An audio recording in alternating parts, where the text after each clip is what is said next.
എങ്ങനെയാണ് ഈ ഇന്നത്തെ ഒരു മോചിത ഷേപ്പായിപ്പെടുന്നത്? ഒരുപാട് കാലത്തിൻ്റെ അനുഭവങ്ങളാണ് ഇന്ന് നമ്മളിവിടെ ഇരിക്കുമ്പോൾ സംസാരിക്കുമ്പോൾ ഓരോ വാക്കിലും ആ അനുഭവത്തിൻ്റെ പിൻബലമുണ്ട്. പിന്നെ മോചിത തുടങ്ങിയത് എവിടെയാണെന്ന് ചോദിച്ചാൽ അറിയില്ല. നമുക്ക് എവിടെയാണെന്ന് അറിയില്ല. മകൾക്ക് 2 വയസ്സുള്ളപ്പോഴാണ് ക്രൈസ്റ്റ് നഗർ സ്കൂളിൽ ജോയിൻ ചെയ്യുന്നത്. ഉം. ക്രൈസ്റ്റ് നഗർ സ്കൂൾ എന്ന് പറയുന്നത് എൻ്റെ ജീവിതത്തിൻ്റെ ഒരു വലിയ ഒരു Turning, ഒരു പീരീഡാണ്. അതായത് നല്ലൊരു നാഴികക്കല്ല്. അതായത് ഞാൻ എന്നെ റിയലൈസ് ചെയ്യാൻ തുടങ്ങിയത് അവിടെ വരെ. അതുവരെ ഇട്ടുകൊണ്ടിരുന്ന ശ്രമങ്ങൾക്ക് റെസ്പോൺസ് വരാൻ തുടങ്ങിയത് അപ്പം തൊട്ടാണ്. അവിടെയാണ് എനിക്ക് എൻ്റെ ഒരു കോൺഫിഡൻസ് ബിൽഡ് ചെയ്യുന്നത്. അവിടെ നിൽക്കുമ്പോൾ തന്നെയാണ് ആദ്യമായിട്ട് നമ്മളെ തിരിച്ചറിയാൻ പറയില്ലേ, നമ്മളെ കുറച്ച് പേര് അംഗീകരിക്കുക, അല്ലെങ്കിൽ നമ്മൾ ചെയ്യുന്നതിനൊരു വെൽ ഡൺ എന്ന് പറയുന്ന ഒരു, നമുക്ക് ആദ്യമായിട്ട് നമ്മളെ തന്നെ ഒരാൾ അപ്രീഷിയേറ്റ് ചെയ്യുന്ന അങ്ങനെയുള്ള അന്തരീക്ഷങ്ങൾ ഉണ്ടാകുന്നത് ക്രൈസ്റ്റ് നഗറിൽ നിന്ന്. എനിക്ക് ഒരു കോൺഫിഡൻസും ഇല്ലാത്തൊരു മേഖലയാണ് ഈ പ്രസൻറ്റ് ചെയ്യുക, അതുപോലെ തന്നെ അഭിനയമൊക്കെ പാളിപ്പോയിട്ടുണ്ട്. ഞാൻ പലയിടത്തും അഭിനയിക്കാൻ ശ്രമിച്ചിട്ട് ക്യാമ്പസ് തിയേറ്ററിൻ്റെ ഭാഗമായിരുന്നു പറഞ്ഞിട്ടുണ്ട്. അപ്പോൾ ഞാൻ എഴുതുകയാണ് ചെയ്യുക. ഇതിൽ കിട്ടിയിട്ടുണ്ട് കേട്ടോ. കലാലയ ജീവിതം എന്ന് പറയുന്നത് അത്രയും റിച്ചാണ് നമ്മളുടെ. എല്ലാം ഉണ്ട്. പൊളിറ്റിക്സ് ഉണ്ട് അതിനകത്ത്, എല്ലാം ഉണ്ട്. പൊളിറ്റിക്സിൻ്റെയാണ്, രാഷ്ട്രീയമാണെങ്കിലും അങ്ങേയറ്റം രാഷ്ട്രീയത്തിൻ്റെ കളികൾ കണ്ട് രസിച്ചൊരു കലാലയ ജീവിതമാണ് എനിക്കുണ്ടായിട്ടുള്ളത്.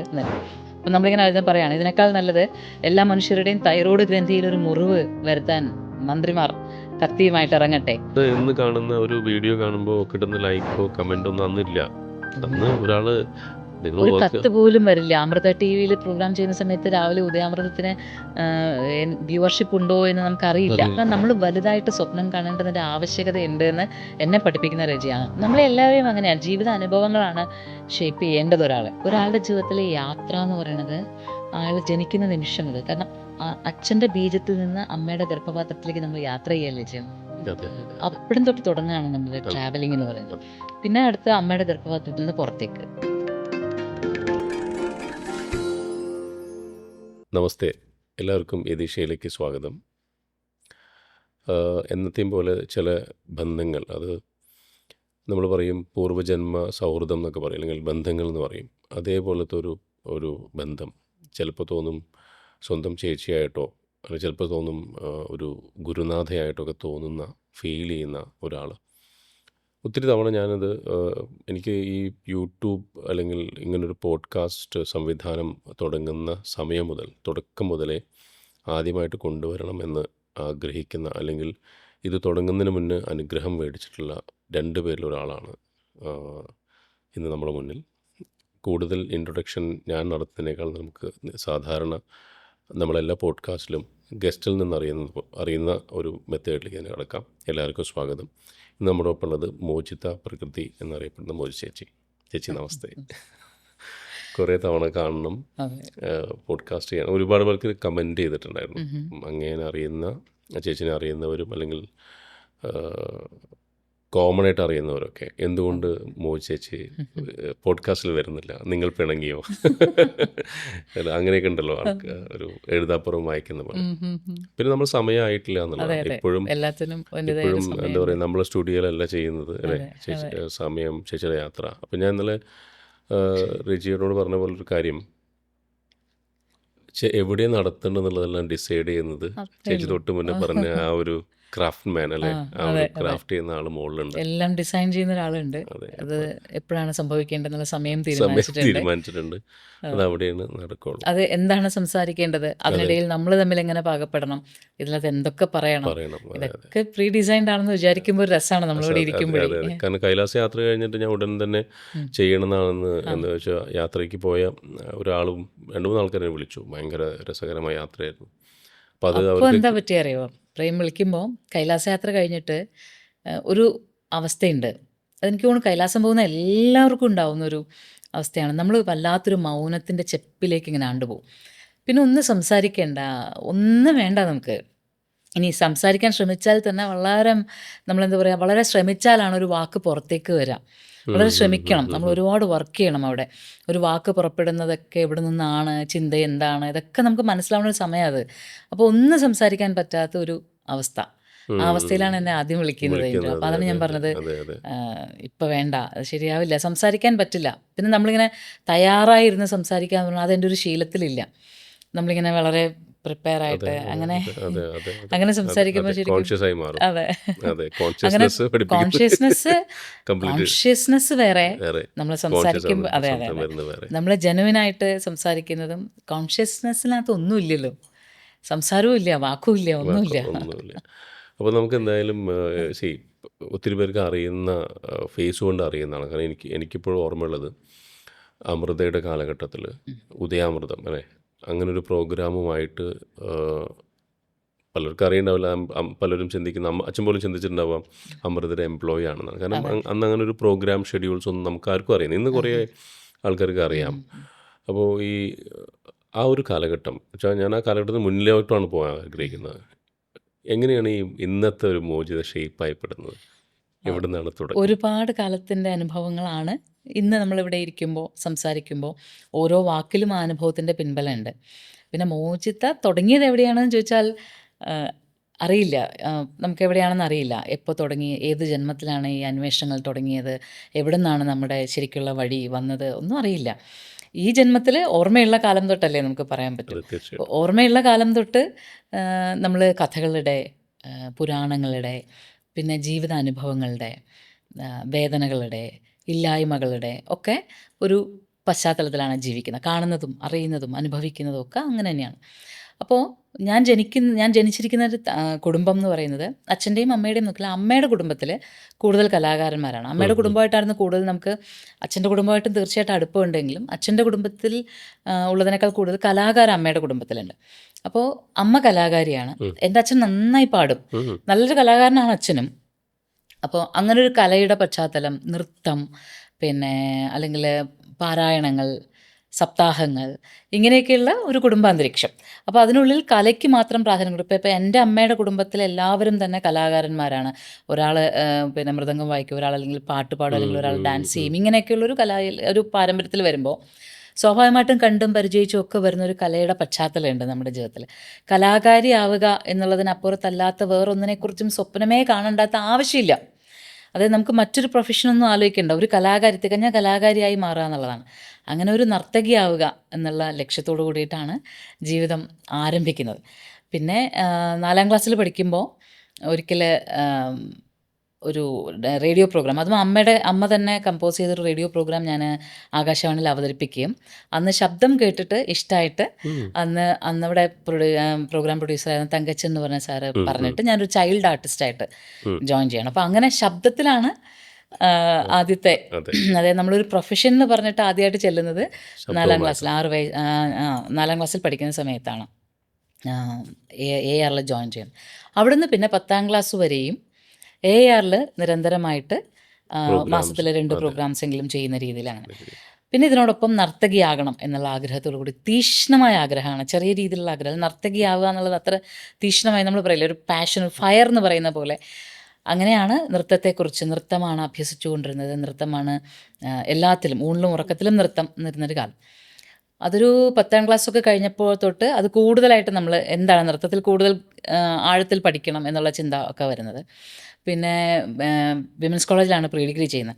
ആ കാലഘട്ടത്തിലൊക്കെ നൃത്തം തന്നെയാണ്. പക്ഷേ ഒരു പ്രീ ഡിഗ്രി കാലം കഴിഞ്ഞോടുകൂടി എനിക്ക് മനസ്സിലായി നൃത്തം ഒരു പക്ഷേ എൻ്റെ മേഖലയല്ല. അല്ലെങ്കിൽ എനിക്ക് അത്രയും, അന്നൊക്കെ എന്ന് പറഞ്ഞാൽ ഞാനൊക്കെ നൃത്തം അഭ്യസിക്കുന്ന കാലത്ത് ഒന്നുകിൽ നമ്മൾ യൂത്ത് ഫെസ്റ്റിവലിന് പങ്കെടുക്കണം. യൂത്ത് ഫെസ്റ്റിവലിന് പങ്കെടുക്കാൻ അനുവദിക്കാൻ പറ്റുന്നൊരു സാമ്പത്തിക അവസ്ഥയിലല്ല വീടുള്ളത്. അല്ലെങ്കിൽ തന്നെ അമ്മയുടെ ഒരു ഫിലോസഫിക്ക് അനുസരിച്ച് മത്സരങ്ങൾ വേണ്ട, അങ്ങനെയൊക്കെയാണ്.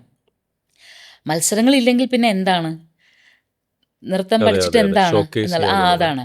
അപ്പോൾ അത് മാത്രമല്ല, അങ്ങനെ ഒരു സപ്പോർട്ട് ചെയ്യാനൊരു സിസ്റ്റം ഇല്ലാത്തത് കൊണ്ട് തന്നെ നൃത്തം അന്ന് കേരളത്തിൽ നിലവിലുള്ള ഒരു നൃത്തം അഭ്യസിക്കാനോ അത് തുടർന്നു കൊണ്ടുപോകാനോ എനിക്ക് പറ്റില്ല എന്ന് മനസ്സിലാക്കി.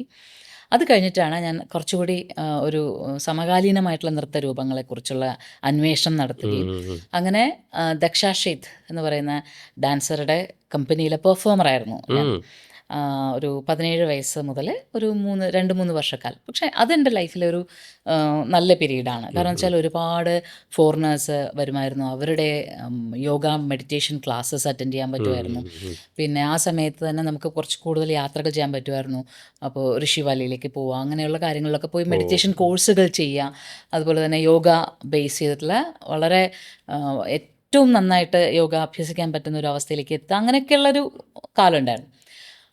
അപ്പോൾ ആ സമയത്ത് യോഗയുടെ TTC ചെയ്യാം, അങ്ങനൊരു പീരീഡ്. അത് കഴിഞ്ഞ് പിന്നീട് അധ്യാപികയായിരുന്ന കാലം, നൃത്ത അധ്യാപികയായിരുന്നൊരു കാലമുണ്ട് ക്രൈസ്റ്റ് നഗർ സ്കൂളിൽ. ഞാൻ വിവാഹമൊക്കെ കഴിഞ്ഞ് മകൾക്ക് 2 വയസ്സ് പ്രായമുള്ളപ്പോഴാണ്. അതുവരെയും നമ്മൾ എന്താണ് വേണ്ടതെന്നൊന്നും തീരുമാനിച്ചില്ല. ഒരുപാട് പഠിക്കുന്നുണ്ടായിരുന്നു അന്ന്. ഡിഗ്രി കഴിഞ്ഞതിന് ശേഷം നമ്മൾ പല പല കാര്യങ്ങൾ, അതിനിടയ്ക്ക് പത്രപ്രവർത്തനം ശ്രമിച്ചു നോക്കിയിട്ടുണ്ട്. അത്യാവശ്യം കുറച്ചൊക്കെ എഴുതുമായിരുന്നതുകൊണ്ട്. പക്ഷെ ഒന്നിലും അങ്ങോട്ട് നമ്മൾ കംപ്ലീറ്റ് ആകുന്ന, അല്ലെങ്കിൽ കംപ്ലീറ്റ് ചെയ്യില്ല. അന്നത്തെ ഒരു മാനസികാവസ്ഥയിൽ ഒന്നന്വേഷിച്ച് മറ്റൊന്നിലേക്ക് അന്വേഷിക്കുക, പിന്നെ മറ്റൊന്നിലേക്ക് അന്വേഷിക്കുക. നമുക്ക് എന്തൊക്കെയോ ഒരുപാട് അറിയാനും പറയാനും ഒക്കെ ഉണ്ട് എന്ന് വിചാരിക്കുന്ന ഒരു കാലഘട്ടം. പിന്നെ വളരെ കുഞ്ഞായിരിക്കുമ്പോൾ തന്നെ നമ്മൾ കോളേജിലേക്ക് ആയിരിക്കുമ്പോൾ തന്നെ ക്യാമ്പസ് തിയേറ്ററുമായിട്ട് കണക്റ്റഡ് ആവുക. അപ്പോൾ അവിടെ ഒരുപാട് ആക്ടിവിറ്റീസ് നടക്കുക. അപ്പോൾ അന്നും ഇന്നും കേട്ടോ, അന്വേഷിക്കുന്നവർക്ക് ഒരുപാട് നമുക്ക് നൽകിക്കൊണ്ടേയിരിക്കുന്ന ഒരു സർഗാത്മകത എന്ന് പറയുന്നത് എപ്പോഴും അങ്ങനെയല്ല. ഒരുപാട് കാര്യങ്ങൾ നമുക്ക് ലഭിച്ചുകൊണ്ടേയിരിക്കും. അങ്ങനെ അത് കഴിഞ്ഞ് വിവാഹം കഴിഞ്ഞ് ഞാൻ പറഞ്ഞ പോലെ മകൾക്ക് 2 വയസ്സുള്ളപ്പോഴാണ് ക്രൈസ്റ്റ് നഗർ സ്കൂളിൽ ജോയിൻ ചെയ്യുന്നത്. ക്രൈസ്റ്റ് നഗർ സ്കൂൾ എന്ന് പറയുന്നത് എൻ്റെ ജീവിതത്തിൻ്റെ ഒരു വലിയ ഒരു പീരീഡാണ്. അതായത് നല്ലൊരു നാഴികക്കൽ. അതായത് ഞാൻ എന്നെ റിയലൈസ് ചെയ്യാൻ തുടങ്ങിയത് അവിടെ. അതുവരെ ഇട്ടുകൊണ്ടിരുന്ന ശ്രമങ്ങൾക്ക് റെസ്പോൺസ് വരാൻ തുടങ്ങിയത് അപ്പം തൊട്ടാണ്. ഒരു 2002 ജോയിൻ ചെയ്യുന്നു. 2002 ജോയിൻ ചെയ്യുമ്പോൾ ആദ്യത്തെ ഒരു ജോബ് എന്ന് പറയുന്നത് ക്രൈസ്റ്റ് നഗർ സ്കൂളിൽ കോ-കരിക്കുലർ ടീച്ചറായിട്ട് ജോയിൻ ചെയ്യുന്നതാണ്. അവിടെ നിന്ന് ഒരു 3 വർഷത്തോളം അവിടെ കുട്ടികളുമായിട്ടുള്ള, അവിടുത്തെ മാനേജ്മെൻ്റ് ആണെങ്കിലും ടീച്ചേഴ്സ് ആണെങ്കിലും ഒക്കെ നമ്മളുടെ ഒരു ക്രിയേറ്റീവായിട്ടുള്ള തോട്ടിനെ സപ്പോർട്ട് ചെയ്യുന്നൊരു രീതി, അത്രയ്ക്ക് രസകരമായിട്ടുള്ള ഓരോരോ സ്കൂൾ ഇവൻറ്റുകളും. കുട്ടികളെയാണ് നമ്മളുടെ കയ്യിലേക്ക് കുറേ കുട്ടികളെ കിട്ടുകയാണ്. അവരോ അത്രയും ബ്രില്യൻ്റ് ആയിട്ടുള്ള കുട്ടികൾ, അത്രയും നമുക്ക് പോസിബിലിറ്റീസ് എന്താണെന്ന് മനസ്സിലാക്കുന്ന, അല്ലെങ്കിൽ നമ്മളുടെ ഈ ലൈഫിൽ എന്തൊക്കെ നമുക്ക് ചെയ്യാൻ പറ്റും എന്ന് മനസ്സിലാക്കുന്ന ഒരു നിമിഷങ്ങളാണ്. അപ്പോൾ ആ സമയത്ത് നമ്മൾ കൊണ്ടുവരുന്ന ഐഡിയാസ് ഞങ്ങൾ കുട്ടികളിലൂടെ വളരെ വിശേഷമായിട്ടുള്ള, വളരെ വലിയ ലൈറ്റ് ആൻഡ് സൗണ്ട് ഷോ പോലെയൊക്കെ വലുതായിട്ടൊരു സ്കൂളാണ്. പക്ഷേ ആ സ്കൂൾ അത്രമാത്രം സപ്പോർട്ട് ചെയ്യുന്നുണ്ടായിരുന്നു കോ കരിക്കുലർ ആക്ടിവിറ്റീസിന്. അപ്പോൾ കുട്ടികൾക്കൊക്കെ അതൊരു വലിയ, ഇന്നും അവിടെ പഠിച്ചിറങ്ങിയ കുട്ടികളുടെ മനസ്സിൽ അവരുടെ സ്കൂൾ ഡേയ്സ്, അവരുടെ സ്കൂളിലെ ആനുവൽ ഡേ ആണെങ്കിലും ക്രിസ്മസ് സെലിബ്രേഷൻ ആണെങ്കിലും ഓണം സെലിബ്രേഷൻ ആണെങ്കിലും അത്രമാത്രം ഒരു ഇമ്പാക്റ്റ് ഉണ്ടാക്കുന്ന രീതിയിലുള്ള ഒരു 3-4 വർഷക്കാലം. അവിടെയാണ് എനിക്ക് എൻ്റെ ഒരു കോൺഫിഡൻസ് ബിൽഡ് ചെയ്യുന്നത്. അവിടെ നിൽക്കുമ്പോൾ തന്നെയാണ് ആദ്യമായിട്ട് നമ്മളെ തിരിച്ചറിയാൻ പറയില്ലേ, നമ്മളെ കുറച്ച് പേര് അംഗീകരിക്കുക, അല്ലെങ്കിൽ നമ്മൾ ചെയ്യുന്നതിനൊരു വെൽ ഡൺ എന്ന് പറയുന്ന ഒരു, നമുക്ക് ആദ്യമായിട്ട് നമ്മളെ തന്നെ ഒരാൾ അപ്രീഷിയേറ്റ് ചെയ്യുന്ന അങ്ങനെയുള്ള അന്തരീക്ഷങ്ങൾ ഉണ്ടാകുന്നത് ക്രൈസ്റ്റ് നഗറിൽ നിന്നാണ്. അവിടെ നിന്നുണ്ടാകുന്ന കോൺഫിഡൻസ് പിന്നെ നമ്മൾ കൈരളി TV-യിലേക്ക് വരുന്നു. കൈരളി TV-യിൽ അത് ശരിക്കും പറഞ്ഞാൽ ഒട്ടും എനിക്ക് ഒരു കോൺഫിഡൻസും ഇല്ലാത്തൊരു മേഖലയാണ് ഈ പ്രസൻറ്റ് ചെയ്യുക. അതുപോലെ തന്നെ അഭിനയമൊക്കെ പാളിപ്പോയിട്ടുണ്ട്. ഞാൻ പലയിടത്തും അഭിനയിക്കാൻ ശ്രമിച്ചിട്ട് ക്യാമ്പസ് തിയേറ്ററിൻ്റെ ഭാഗമായിരുന്നു പറഞ്ഞിട്ടുള്ളത്. അപ്പോൾ ഞാൻ എഴുതുകയാണ് ചെയ്യുക, ഡയലോഗ് എഴുതി കൊടുക്കുകയോ അല്ലെങ്കിൽ അതിൻ്റെ സ്റ്റേജിൻ്റെ പിന്നിൽ നിൽക്കുകയോ ഒക്കെ ഓക്കെയാണ്. സ്റ്റേജ് കയറി കഴിഞ്ഞാൽ ഞാൻ വലിയതൊരു മാർക്കറ്റിൽ ഒരുപാട് വിന്റേജ് ആൾക്കാരൊക്കെ ഇപ്പം വർക്ക് ചെയ്ത ആളാണ് പിന്നീട് ഞാൻ അറിയുന്നത്. ഒരുപാട് രസകരമായൊരു കാലമാണ്. പക്ഷെ അഭിനയിക്കാൻ കൊള്ളില്ല, എനിക്ക് എന്നെ നല്ല ബോധ്യമുള്ള കാര്യമാണ്. പക്ഷെ നാടകങ്ങൾ ചെയ്തിട്ടുണ്ട്. ഞാൻ ഡിഗ്രിക്ക് പഠിക്കുന്ന സമയത്താണ് ദൂരദർശനിൽ ചേരി ഒഴിഞ്ഞ ദിനം എന്ന് പറഞ്ഞിട്ട്, അത് ഇപ്പോൾ എൻ്റെ ഭർത്താവായിരിക്കുന്ന രജിതനെ ഡയറക്റ്റ് ചെയ്ത ക്യാമ്പസിലായിരുന്നു. അപ്പോൾ ഞങ്ങളെല്ലാവരും കോളേജ് സ്റ്റുഡൻസ് ആയിരുന്നു. അന്ന് കേരള സർവകലാശാല യൂണിവേഴ്സിറ്റി നടത്തിയ നാടക മത്സരത്തിൽ 1ാം സമ്മാനം ലഭിച്ച നാടകം അന്ന് ദൂരദർശനിലേക്ക് ഷൂട്ട് ചെയ്യണം. അപ്പോൾ ആ നാടകത്തിൽ അഭിനയിച്ചിട്ടുള്ളത് ഞാനല്ല, വേറെ ആർട്ടിസ്റ്റുകളാണെല്ലാം. പക്ഷേ അന്ന് രാവിലെ നാടകത്തിന് ഷൂട്ടിന് വേണ്ടിയിട്ട് എല്ലാവരും റെഡിയായി പുറപ്പെടുന്ന സമയത്ത് നാടകത്തിൽ അഭിനയിക്കേണ്ടുന്ന കുട്ടി അതിൻ്റെ അച്ഛൻ വീട്ടിൽ പൂട്ടിയിട്ടു. അതായത് നാടകം എന്നൊക്കെ പറഞ്ഞാൽ അന്ന് ഇതേത് കാലമാണ്, 1993-94 കാലഘട്ടമാണ് പറയണത്. അന്ന് നമ്മളൊക്കെ 16, 17, 18 വയസ്സ് പ്രായമാണ്. അപ്പോൾ ആ ഒരു കുട്ടിയെ പൂട്ടിയിട്ടപ്പോഴേക്കും ഈ നടി വരാതെ എങ്ങനെയാണ് നാടകം ചെയ്യണത്? ദൂരദർശനിൽ അന്നൊക്കെ ഒരു ചാൻസ് കിട്ടുക എന്ന് പറയണതേ, നമ്മളുടെ നാടകം ഷൂട്ട് ചെയ്യുക, അത് ടെലികാസ്റ്റ് ചെയ്യുക എന്നൊക്കെ പറഞ്ഞാൽ അന്നെന്ന് പറഞ്ഞാൽ വലിയൊരു ഡ്രീമാണ്. 1993-94 അതെ. അപ്പോൾ അതൊരു വലിയ സ്വപ്നമാണ്. പക്ഷെ ആ സ്വപ്നമാണ് പാളിപ്പോകാൻ പോകുന്നത്. കുറേ പേരുടെ എഫേർട്ടാണ്. ഈ കുട്ടിക്ക് വരാനൊരു നിവൃത്തിയില്ല. അന്ന് മൊബൈൽ ഫോണൊന്നും ഇല്ലല്ലോ. അപ്പോൾ ഇതെങ്ങനെയാണ് അറിയുക?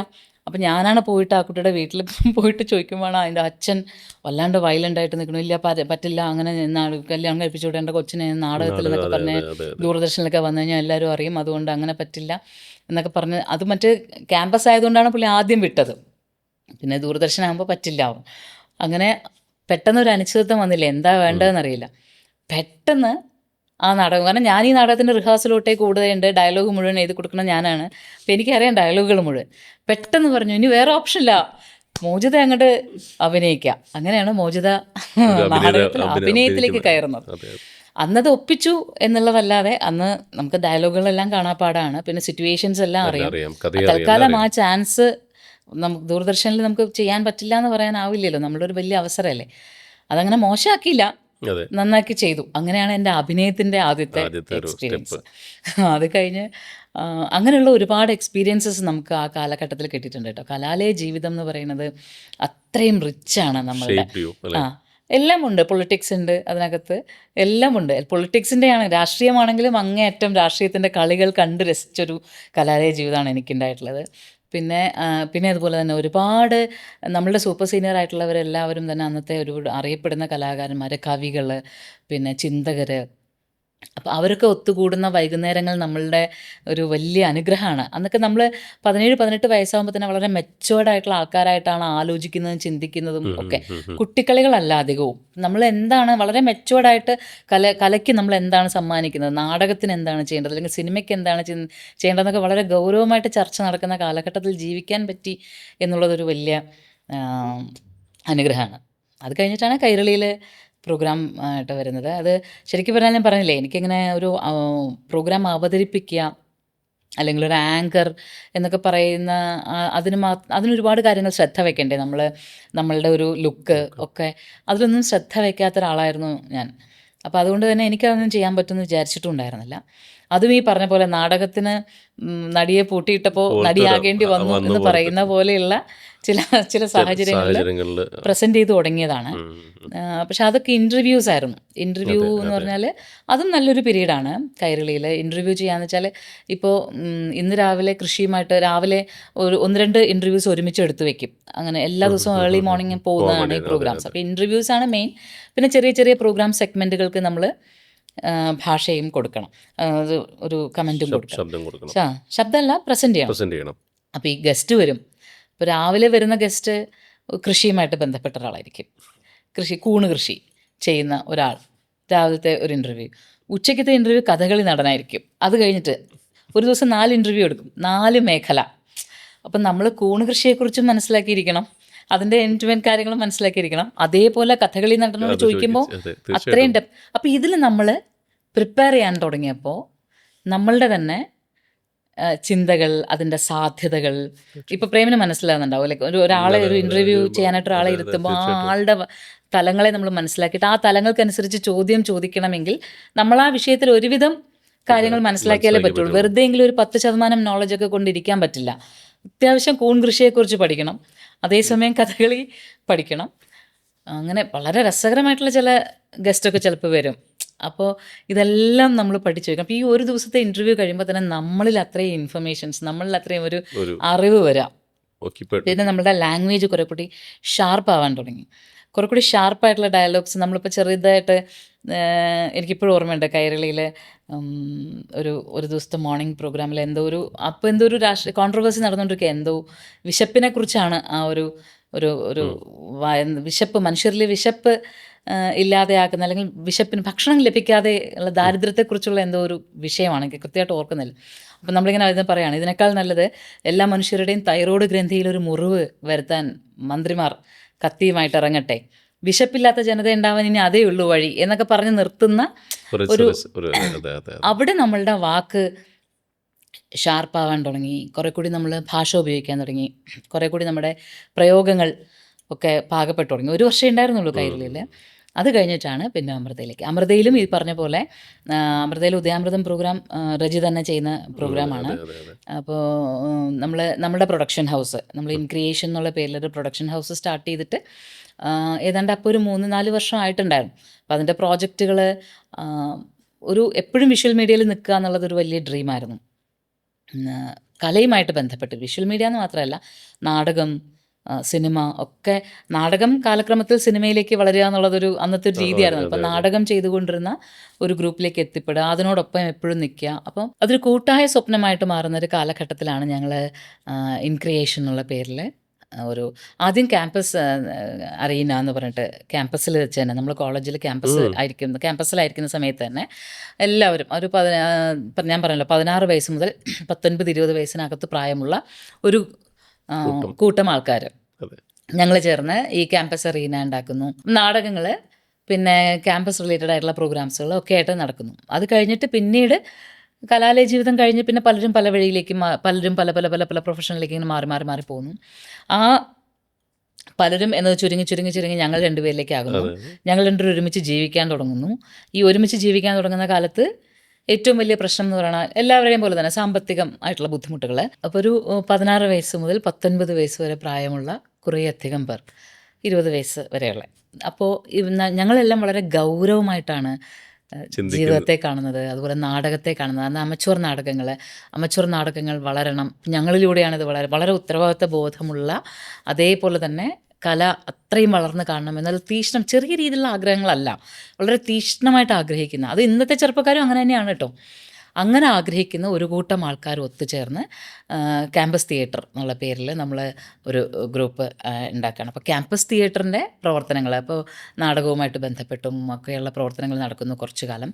പിന്നെ അതിൻ്റെ തന്നെ തുടർച്ചയായിട്ട് ടെലിവിഷൻ പ്രോഗ്രാംസ് അങ്ങനെ ചെയ്യണം. അപ്പോൾ ഹലോ ക്യാമ്പസ് എന്ന് പറഞ്ഞിട്ടുള്ളൊരു പ്രോഗ്രാം, ക്യാമ്പസിലെ കുട്ടികളുടെ ഈ കലാ അഭിരുചികൾ, അതുപോലെ യൂത്ത് ഫെസ്റ്റിവലിന് വിൻ ചെയ്യുന്നവരുമായിട്ടുള്ള ഇൻ്റർവ്യൂസ്, അങ്ങനെയൊക്കെയുള്ള പ്രോഗ്രാംസ് ചെയ്യാം എന്ന് തീരുമാനിക്കണം. ഇതേ പ്രായക്കാരാണ് അന്ന് ദൂരദർശനിൽ പോയി സമീപിക്കുന്നതും സംസാരിക്കുന്നതും. അന്ന് അവരൊരു പ്രോഗ്രാം തരാണ് നമുക്ക്. അങ്ങനെയാണ് നമ്മൾ ഹലോ ക്യാമ്പസ് എന്ന് പറഞ്ഞിട്ടൊരു പ്രോഗ്രാം തുടങ്ങുന്നത്. അന്ന് ബാലഭാസ്കറിൻ്റെയൊക്കെ ഇൻ്റർവ്യൂ ഒക്കെ എടുത്തുകൊണ്ടാണത് സ്റ്റാർട്ട് ചെയ്യുന്നതൊക്കെ. അന്ന് അതിൻ്റെ ക്യാമറ ചെയ്ത് സുജിത് വാസുദേവാണ്. സുജിത്ത് ഇന്ന് സിനിമാറ്റോഗ്രാഫറാണ്. അന്ന് ഒരാളെന്നല്ല കേട്ടോ, ഒരുപാട് പേര് അതുമായിട്ട് ജോയിൻ ചെയ്തിരുന്നവരെല്ലാം ഒരുപാട് പേരുന്ന എഴുത്തുകാരാണ്. ആനന്ദ്, പിന്നെ മിനി, എന്നൊക്കെ കുറേ പേരുണ്ട്. ഇവരെല്ലാം ഇന്ന് പല പല മേഖലകളിൽ അവരവരുടെ കഴിവ് തെളിയിച്ചു കലയുമായി ബന്ധപ്പെട്ട് തന്നെ നിൽക്കുന്നു. എഴുത്തോ കലയോ നാടകമോ സിനിമയോ ഒക്കെ ആയിട്ട് ബന്ധപ്പെട്ട് നിൽക്കുന്നു എന്നുള്ളത് ഒരു വലിയ അത്ഭുതം അല്ലെങ്കിൽ സന്തോഷവും. അതാ അന്ന് ആ ഗൗരവം ഉള്ളതുകൊണ്ടാണ്. അപ്പോൾ അവിടെ നിന്ന് പിന്നെ ഹലോ ക്യാമ്പസിൽ നിന്ന് അടുത്തതൊരു ഹലോ മിമിക്രി എന്ന് പറഞ്ഞ പ്രോഗ്രാമൊക്കെ പോന്നു. പിന്നെ വിഷ്വൽ മീഡിയ എന്ന് പറയുന്നതിനോടുള്ള ഒരു പ്രത്യേകമായ അടുപ്പം, അല്ലെങ്കിൽ വിഷ്വൽ മീഡിയയിൽ എന്തെങ്കിലും നിരന്തരമായി ചെയ്തുകൊണ്ടേ ഇരിക്കണം എന്നുള്ള ഒരു വിചാരം മനസ്സിലേക്ക് വരാണ്. നമ്മൾ അതിനായിട്ടുള്ളവരാണ് എന്നൊരു ചിന്തയും വരാം. അങ്ങനെയാണ് ജീവിതത്തിൻ്റെ ഒഴുക്ക് ഇങ്ങനെ മുന്നോട്ട് പോകുമ്പോൾ ഈ ഓരോരുത്തരും പല പല പല വഴികളിൽ ഇങ്ങനെ പിരിഞ്ഞ് ഒടുവിൽ ഞാനും റജിയും മാത്രമായിട്ട് മാറുന്നു അതിൽ. അപ്പം ഞങ്ങൾ ഒരുമിച്ച് ജീവിക്കാൻ തുടങ്ങുന്നു. അപ്പോൾ ഒരുമിച്ച് മുന്നോട്ട് പോകുന്ന ജീവിതത്തിൻ്റെ ഒഴുക്കിനും ഒക്കെ നമ്മൾക്ക് ഈ ഒരു കലയുമായി ബന്ധപ്പെട്ട് തന്നെ മുന്നോട്ട് പോകണം എന്നുള്ളത് മനസ്സിൽ അല്ലാത്തൊരു ആലോചനയില്ല. റജിക്ക് ആ സമയത്തേക്കും ഗവൺമെൻറ് ജോലി കിട്ടിയിട്ടുണ്ടായിരുന്നു, വിജിലൻസ് ആൻഡ് ആൻറ്റി കറപ്ഷൻ ബ്യൂറോയിൽ ജോലി കിട്ടിയിട്ടുണ്ടായിരുന്നു. പക്ഷേ ഗവൺമെൻറ് ജോലി ചെയ്യുക എന്ന് പറയുന്നത്, അല്ലെങ്കിൽ അങ്ങനെ കലയുമായിട്ട് ബന്ധപ്പെട്ടല്ലാതെ ജീവിക്കുക എന്ന് പറയുന്നത് ആലോചിക്കാൻ പോലും പറ്റാത്ത ഒരു കാലം. അവിടെ നിന്ന് എങ്ങനെയാണ് ഇതുമായിട്ട് ബന്ധപ്പെട്ട് നിൽക്കുക, അങ്ങനെയാണ് ഞങ്ങൾ ഈ ഇൻക്രിയേഷൻ എന്നുള്ളൊരു പ്രൊഡക്ഷൻ ഹൗസ് സ്റ്റാർട്ട് ചെയ്യുന്നത്. പിന്നെ അതിന് വേണ്ടിയിട്ടുള്ള അതിന് പ്രൊഡക്ഷൻ ഹൗസ് സ്റ്റാർട്ട് ചെയ്തുകൊണ്ട് കാര്യമില്ലല്ലോ, പ്രോഗ്രാംസ് വേണം. അപ്പോൾ ചാനലുകളൊന്നും അങ്ങനെ തുടങ്ങിയിട്ടുള്ളൂ. കൈരളി, ഏഷ്യാനെറ്റ്, അങ്ങനെ 1-2 ചാനലുകളല്ലേ ഉള്ളൂ. അങ്ങനെയാണ് അമൃത TV ആരംഭിക്കുകയാണ്. അമൃതാനന്ദമയിയുടെ നേതൃത്വത്തിൽ അമൃത TV ആരംഭിക്കുകയാണെന്ന് അറിയുകയും അമൃത TVയോട് സമീപിക്കുകയും ഞങ്ങൾ അതുവരെ ചെയ്ത ഞങ്ങളുടെ ഒരു പ്രോഗ്രാമിൻ്റെ പാറ്റേൺസ് കാണിക്കുകയും, അന്ന് ശ്യാംപ്രസാദ് സാറ് ആണ് ഞങ്ങളെ കൂടുതൽ അതിനെക്കുറിച്ച് മനസ്സിലാക്കുക. അപ്പോൾ അദ്ദേഹത്തിന് അറിയാം, അതിന് മുന്നേ തന്നെ ഈ തിയേറ്ററുമായിട്ടൊക്കെ ബന്ധപ്പെട്ട് നിൽക്കുന്നതുകൊണ്ട്, റജിയെ പരിചയമൊക്കെ ഉള്ളത് കൊണ്ട്, അങ്ങനെ ഒരു വിശ്വാസം അവരർപ്പിച്ചത് കൊണ്ടാണ് മെല്ലെ അമൃത TVയിലെ ആ പ്രോഗ്രാം. അപ്പോൾ അമൃത TV തുടങ്ങുമ്പോൾ തന്നെ ആ പ്രോഗ്രാം ചാനൽ മുഴുവനായി തന്നെ എപ്പോഴും ഭാരതീയത അല്ലെങ്കിൽ ഭാരതീയ സംസ്കാരത്തിന് പ്രാധാന്യം കൊടുത്തുകൊണ്ട് വേണം. എന്ത് പ്രോഗ്രാംസ് ആണെങ്കിലും അത്തരത്തിൽ ഭാരതീയ സംസ്കാരത്തിന് പ്രാധാന്യം കൊടുത്തുകൊണ്ട് വേണം. അപ്പോൾ അങ്ങനെയാണ് റജിയുടെ പ്രോജക്റ്റ് വന്നത്. കന്യാകുമാരി മുതൽ കാശ്മീർ വരെ, അല്ലെങ്കിൽ സിന്ധു നദീതട സംസ്കാരം എന്നുള്ള ആ ഒരു നദീതട സംസ്കാരത്തിൻ്റെ പ്രത്യേകത എന്താണ്, അത് അന്വേഷിച്ചുകൊണ്ടുള്ളൊരു യാത്ര എന്നുള്ളത്. അപ്പോൾ സ്വാഭാവികമായിട്ടും അതിൻ്റെ എഴുത്തുപണി എഴുത്തുപണികളെല്ലാം ഞാൻ ചെയ്യാം എന്നാണ് തീരുമാനിക്കുന്നത്.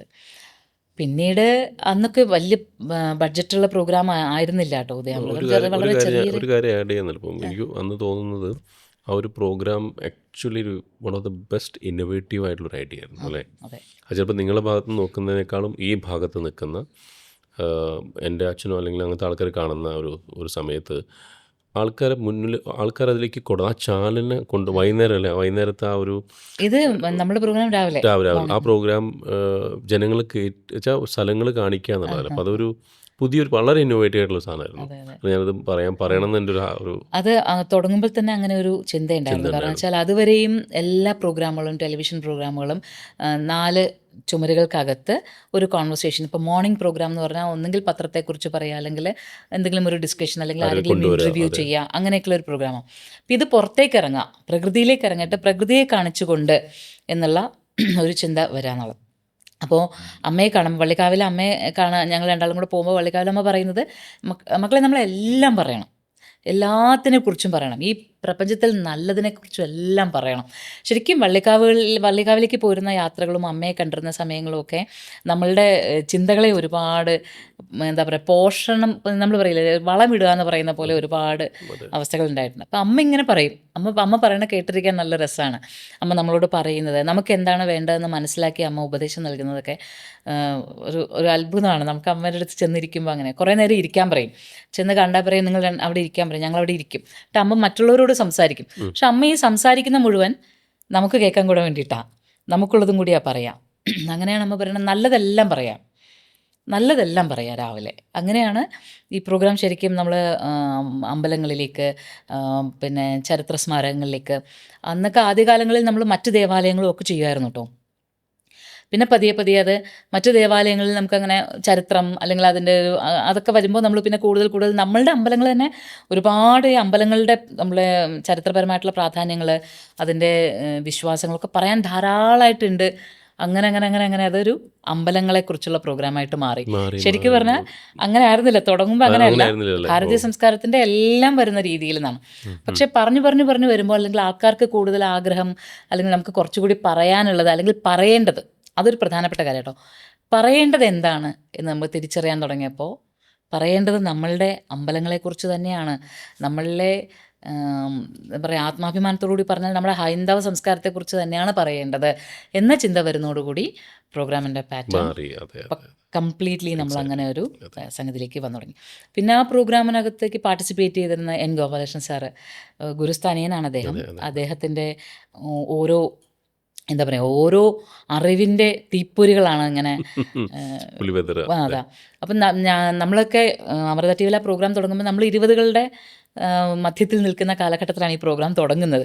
അപ്പോൾ നമ്മളിതിലേക്കൊക്കെ വരുന്നേ ഉള്ളൂ. സ്പിരിച്വാലിറ്റി എന്താണ്, നമ്മൾ അമ്പലങ്ങളെക്കുറിച്ച്, ഇപ്പോൾ എന്നെ സംബന്ധിച്ചുള്ള അമ്പലങ്ങളെക്കുറിച്ച് അത്യാവശ്യം ചരിത്ര വിദ്യാർത്ഥിയാണ് ഞാൻ.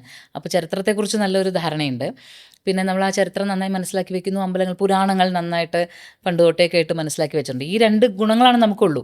പിന്നെ ഇതിനെ രണ്ടിനെയും കോർത്തിണക്കി ഭാഷ ഉപയോഗിച്ച് പ്രസൻറ്റ് ചെയ്യുന്നു എന്നുള്ളതായിരുന്നു ആദ്യം ചെയ്തുകൊണ്ടിരുന്നത്. അപ്പോൾ അത് ആൾക്കാർ ശ്രദ്ധിക്കാൻ തുടങ്ങി. പക്ഷേ അവിടെ നിന്നുകൊണ്ട് എൻ ഗോപാലകൃഷ്ണൻ സാറിനെ പോലെയുള്ളവരെ, അതുപോലെ തന്നെ PR നാഥൻ തുടങ്ങി ഒരുപാട് പേര്, നാഥൻ സാറിനെയൊക്കെ, ഇങ്ങനെ ഒരുപാട് പേരെ കേൾക്കാനുള്ള അവസരങ്ങൾ നമുക്ക് ലഭിച്ചു തുടങ്ങി. നമ്മൾ വളരെ ചെറിയൊരു പ്രായമാണ്. അപ്പോൾ ആ പ്രായത്തിൽ നമ്മൾ കേട്ട് നമ്മുടെ ഉള്ളിലും അന്വേഷണങ്ങൾ തുടങ്ങി. ഞാനിപ്പോഴും ഓർക്കുന്നുണ്ട്, ഞങ്ങൾ ഭഗവത്ഗീതയിലൂടെ എന്ന് പറഞ്ഞിട്ടൊരു പ്രോഗ്രാം ചെയ്തിരുന്നു അന്ന് അമൃത ടി വിക്ക് വേണ്ടിയിട്ട് തന്നെ. ഭഗവത്ഗീത എന്ന് പറഞ്ഞാൽ എന്താണ് ഭഗവത്ഗീത, യഥാർത്ഥത്തിൽ ഭഗവത്ഗീത എന്താണ് എന്ന് ഗോപാലകൃഷ്ണൻ സാറ് പറയും.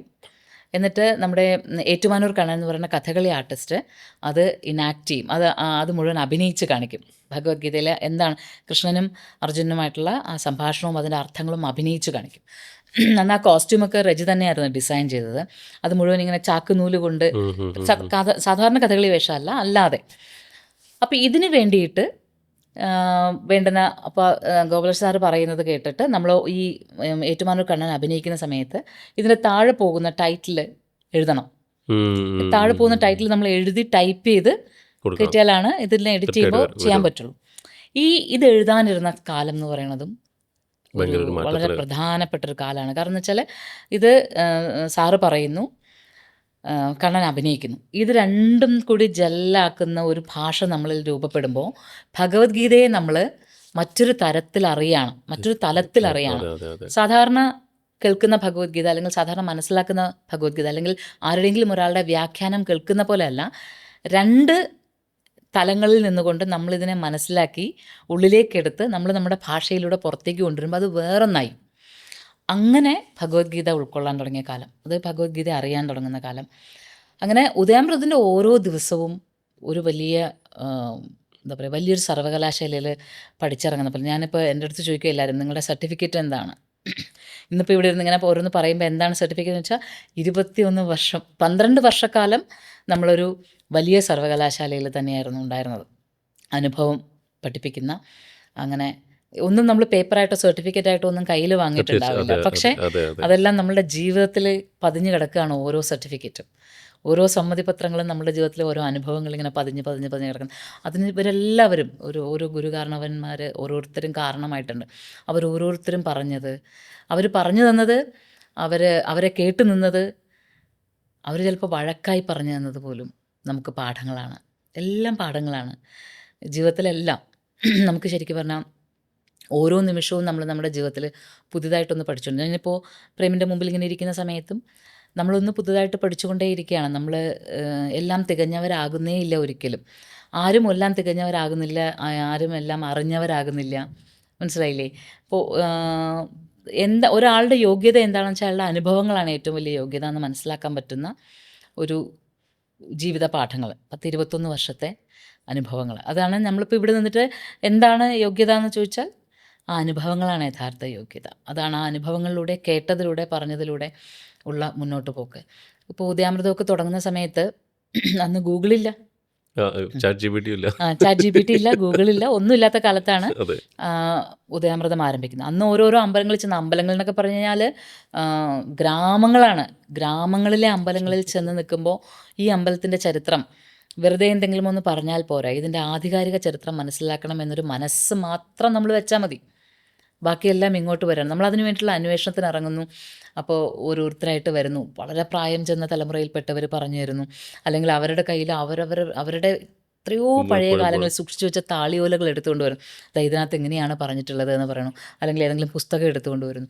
അങ്ങനെ അതിൽ നിന്ന് ആർജിച്ചെടുക്കുന്ന അറിവ്, നമ്മൾ ഓരോ തവണയും പറഞ്ഞ് പ്രയോഗത്തിലിരിക്കുന്ന അറിവ്, അറിഞ്ഞ് നമ്മൾ വെക്കുകയല്ല, സ്റ്റോർ ചെയ്യുക മാത്രമല്ല, പ്രയോഗിക്കുകയാണ്. ആ പ്രയോഗത്തിൽ ഉണ്ടാകുന്ന അറിവിൻ്റെ ഇന്ന് കാണുന്ന ഒരു വീഡിയോ കാണുമ്പോൾ കിട്ടുന്ന ലൈക്കോ കമൻറ്റോ ഒന്നും അന്നില്ല. അന്ന് ഒരാള് ഒരു കത്ത് പോലും വരില്ല. അമൃത ടി വിയിൽ പ്രോഗ്രാം ചെയ്യുന്ന സമയത്ത് രാവിലെ ഉദയാമൃതത്തിന് വ്യൂവർഷിപ്പ് ഉണ്ടോ എന്ന് നമുക്കറിയില്ല. അന്ന് ഈ പറയുന്ന റേറ്റിങ്ങിൻ്റെ ഒരു പരിപാടിയൊക്കെ ഉണ്ടല്ലോ, ടാം റേറ്റിംഗ് അല്ലേ? അതെ, ആ റേറ്റിംഗിലൊന്നും നമ്മുടെ പ്രോഗ്രാം വരില്ല. കാരണം വെച്ചാൽ നമ്മുടെ പ്രോഗ്രാം കാണുന്ന ആരൊക്കെയാണ്? വളരെ സാത്വികരായിട്ടുള്ള പ്രോഗ്രാം കണ്ട് രാവിലത്തെ പ്രോഗ്രാം കാണും. വളരെ സന്തോഷത്തോടു കൂടി അവരെ ഒന്ന് ഈ പ്രപഞ്ചത്തിനെ നമിക്കും. കഴിഞ്ഞു. അവർക്കൊരു ലൈക്ക് ഇടാനോ കമൻ്റ് ഇടാനോ അന്ന് അതിനുള്ള ഓപ്ഷൻ ഇല്ല. അല്ലെങ്കിൽ ഒരു കത്ത് എഴുതാനോ പ്രതികരിക്കാനോ ഒന്നും കഴിയാത്ത ഒരു, അപ്പം നമുക്കറിയാനേ പറ്റില്ല. പക്ഷേ കത്തുകൾ വരുമായിരുന്നു കേട്ടോ, നിരന്തരം രസകരമായ കത്തുകൾ വരുമായിരുന്നു. ആ കത്തുകളിലൂടെ നമുക്കറിയാം. പിന്നെ അത് മാത്രമല്ല, നമ്മൾ യാത്ര ചെയ്യുമ്പോൾ, ഒരു സ്ഥലത്തേക്ക് ചെല്ലുമ്പോൾ അവിടെയുള്ള ആൾക്കാർ നമ്മളെ അറിയുന്നു, തിരിച്ചറിയുന്നു, മനസ്സിലാക്കുന്നു എന്നൊക്കെ വരുമ്പോൾ നമുക്ക് മനസ്സിലായി തുടങ്ങി ഈ പ്രോഗ്രാമിനൊരു നല്ല റീച്ചുണ്ട്, ആൾക്കാരത് കാണുന്നുണ്ട് എന്ന് മനസ്സിലായി. പിന്നെ അങ്ങനെ ഒരു ഉത്തരവാദിത്വം നമ്മളിലേക്ക് വന്നു കഴിഞ്ഞാൽ പിന്നെ അവരെന്ത് കാണാൻ ഇഷ്ടപ്പെടുന്നു അതിലേക്ക് നമ്മുടെ ശ്രദ്ധ കൂടുതലായിട്ട് തിരിയുള്ളൂ. അങ്ങനെയുള്ള ഓരോരോ അന്വേഷണവും, ഉദയാമൃതത്തിൻ്റെ ഓരോ ദിവസവും എൻ്റെ ജീവിതത്തിൻ്റെ പുസ്തകത്തിലെ ഓരോരോ അധ്യായങ്ങളാണ്. ഓരോ ദിവസവും ഉദയാമൃതവുമായി ബന്ധപ്പെട്ട്. പിന്നെ ഒരുപാട് അതുപോലെ അതിൽ കണക്റ്റഡ് ആയിരിക്കുമ്പോൾ തന്നെ ഒരുപാട് പ്രോഗ്രാംസ് നമ്മൾ ചെയ്തിട്ടുണ്ടായിരുന്നു. എന്തിനും ഒരു വെറൈറ്റി കൊണ്ടുവരണമെന്ന് ആഗ്രഹിച്ചിട്ടുണ്ടായിരുന്നു. ഇപ്പോഴും ആലോചിക്കും, 2005 അമൃത ടി വി ആരംഭിക്കുന്നത്. 2004 മുതൽ നമ്മൾ അതിൻ്റെ പ്രോഗ്രാം പ്രവർത്തനങ്ങൾ തുടങ്ങി. പക്ഷെ 5 ടെലികാസ്റ്റ് ചെയ്ത് തുടങ്ങുന്നത്. ഏപ്രിൽ ഒരു വിഷുവിൻ്റെ അന്ന് പ്രഭാതത്തിലെ ആദ്യത്തെ program Amrita T V start ചെയ്തപ്പോൾ അതിൻ്റെ ഏറ്റവും ആദ്യത്തെ പ്രോഗ്രാമാണ് ഉദയാമൃതം. അപ്പോൾ ആ പ്രോഗ്രാം പിന്നീട് അങ്ങോട്ടങ്ങോട്ട് ഓരോ ഓരോന്നിലും പോകുമ്പോൾ നമുക്കറിയാം ആ ഉത്തരവാദിത്വം നമ്മൾ സൂക്ഷിക്കണം എന്നറിയാം. അപ്പോൾ ഒരു ഓണക്കാലം വന്നപ്പോൾ ഓണത്തിന് എന്താണ് സ്പെഷ്യൽ, എന്താണ് ചെയ്യുക, അതാലോചിക്കണം. എല്ലാവരും ഓണം സ്പെഷ്യൽ പ്രോഗ്രാം എന്ന് പറയുമ്പോൾ നോർമലി കുറേ അത്തം ഉണ്ടാക്കുന്നു. അത് കുറേ കൂടെ കഴിഞ്ഞിട്ടാണ് അത് തുടങ്ങിയത്. ഈ സ്റ്റാർസിനെ കൊണ്ടുവരിക, സ്റ്റാർസ് ഉണ്ണുന്നുണ്ടോ ഉറങ്ങുന്നുണ്ടോ നോക്കുക എന്നൊക്കെ ഉള്ളത് പിന്നീട് തുടങ്ങിയതാണ്. ആ തുടക്കത്തിൽ അമൃത ടി വി ഒന്നും അത് ചെയ്തിട്ടേ ഇല്ല കേട്ടോ. അമൃത ടി വി ഒക്കെ വളരെ, അമൃത ടി വിയുടെ ഓണം വിഷു ഒക്കെ 2005, 2006, 2007 ഒന്ന് കണ്ടു നോക്കണം. ഇപ്പോൾ എത്രമാത്രം എന്താ പറയുക, നമ്മൾ പറയില്ലേ, നിധി പോലെ സൂക്ഷിക്കാവുന്ന കാഴ്ചകളാണ് അതിനകത്തുണ്ടായത്. അത്രയും കൾച്ചർ ഉണ്ടായിരുന്നു അതിനകത്ത്, അത്രയും കല ഉണ്ടായിരുന്നു, അത്ര റിസർച്ച് അത്രയും ചെയ്തിട്ട് ആർട്ടിസ്റ്റ്. പിന്നെ അതിനകത്ത് അസോസിയേറ്റ് ചെയ്തവരും എല്ലാം അങ്ങനെ തന്നെയാണ്, ഓരോരുത്തരും അങ്ങനെ തന്നെയാണ്. ഇനിയൊരു ടെലിഫിലിമോ അല്ലെങ്കിൽ എന്ത് വന്നാലും അത് അത്രയും ക്വാളിറ്റി ഉള്ളൊരു കാര്യമായിരിക്കും. അമൃതയെ നമുക്ക് അത്രയ്ക്ക് വിശ്വസിച്ച് കാണാൻ പറ്റും. അതാണ് ആ കാലഘട്ടം. അപ്പം നമ്മളിൽ ഏൽപ്പിച്ചിരിക്കുന്ന ഉത്തരവാദിത്വം ഓണം. അപ്പോൾ ഇത് ഓണം എങ്ങനെ വിശേഷമായിട്ട് ചെയ്യാം എന്നാലോചിക്കാം. റജി എപ്പോഴും കുറച്ച് ക്രേസി ആയിട്ട് ചിന്തിക്കുന്ന ആളാണ്. നമുക്ക് തോന്നും ശരിക്കും പലപ്പോഴും ഞാൻ പ്രാന്താണോ ഇത്, ഈ പണം അല്ലെങ്കിൽ കാശിൻ്റെ പ്രശ്നങ്ങളൊക്കെ നമ്മൾ പല സാമ്പത്തികമായിട്ട് വളരെ ബുദ്ധിമുട്ടുണ്ട് ആ സമയത്ത്. അപ്പോഴൊക്കെ എങ്ങനെ ചിന്തിക്കാൻ പറ്റുന്നു, ചിന്തിക്കാൻ പോലും പറ്റുന്നില്ലല്ലോ എന്നാണ് നമ്മൾ വിചാരിക്കുക. പക്ഷേ ശരിക്കും പറഞ്ഞാൽ നമ്മൾ വലുതായിട്ട് സ്വപ്നം കാണേണ്ടതിൻ്റെ ആവശ്യകതയുണ്ട് എന്ന് എന്നെ പഠിപ്പിക്കുന്ന റജിയാണ്. കാരണം ആ പ്രോഗ്രാം അപ്പോൾ റജി പറയണം, നമുക്കൊരു സിംഗിൾ ഷോട്ട് വീഡിയോ, അതായത് ഒരു വീഡിയോ കട്ട് ചെയ്യാം. സിംഗിൾ ഷോട്ട് എന്ന് പറഞ്ഞു കഴിഞ്ഞാൽ ക്യാമറ ഓഫ് ചെയ്യാതെ നമ്മളൊരു എൻറ്റയർ ഓണ പ്രോഗ്രാം ചെയ്യാമെന്ന് പറയാം. അപ്പോൾ അത് ആദ്യം കേൾക്കുമ്പോൾ എങ്ങനെ ഉണ്ടാവും, നമ്മളുടെ അന്ന് നിൽക്കുമ്പോൾ നമ്മൾ അതെങ്ങനെ, അതൊക്കെ ചെയ്യാനൊന്നും പറ്റില്ല. അപ്പോൾ ആദ്യം നമ്മൾ പറയും അതൊന്നും ചെയ്യാൻ പറ്റത്തില്ല വെറുതെ. പക്ഷേ നിരന്തരമായിട്ടില്ല, പറ്റും, ചെയ്യാം, നമുക്ക് ശ്രമിക്കാം. പിന്നെ റജി അതിന് വേണ്ടിയിട്ട് മാത്രം ഫോക്കസ് ചെയ്തിട്ട് അതിന് മാത്രം ശ്രദ്ധിച്ച് അങ്ങനെ തീരുമാനിക്കുകയാണ്. അങ്ങനെയാണ് ഭാരതപ്പുഴയുടെ തീരത്താണ് നമ്മൾ ആ പ്രോഗ്രാം.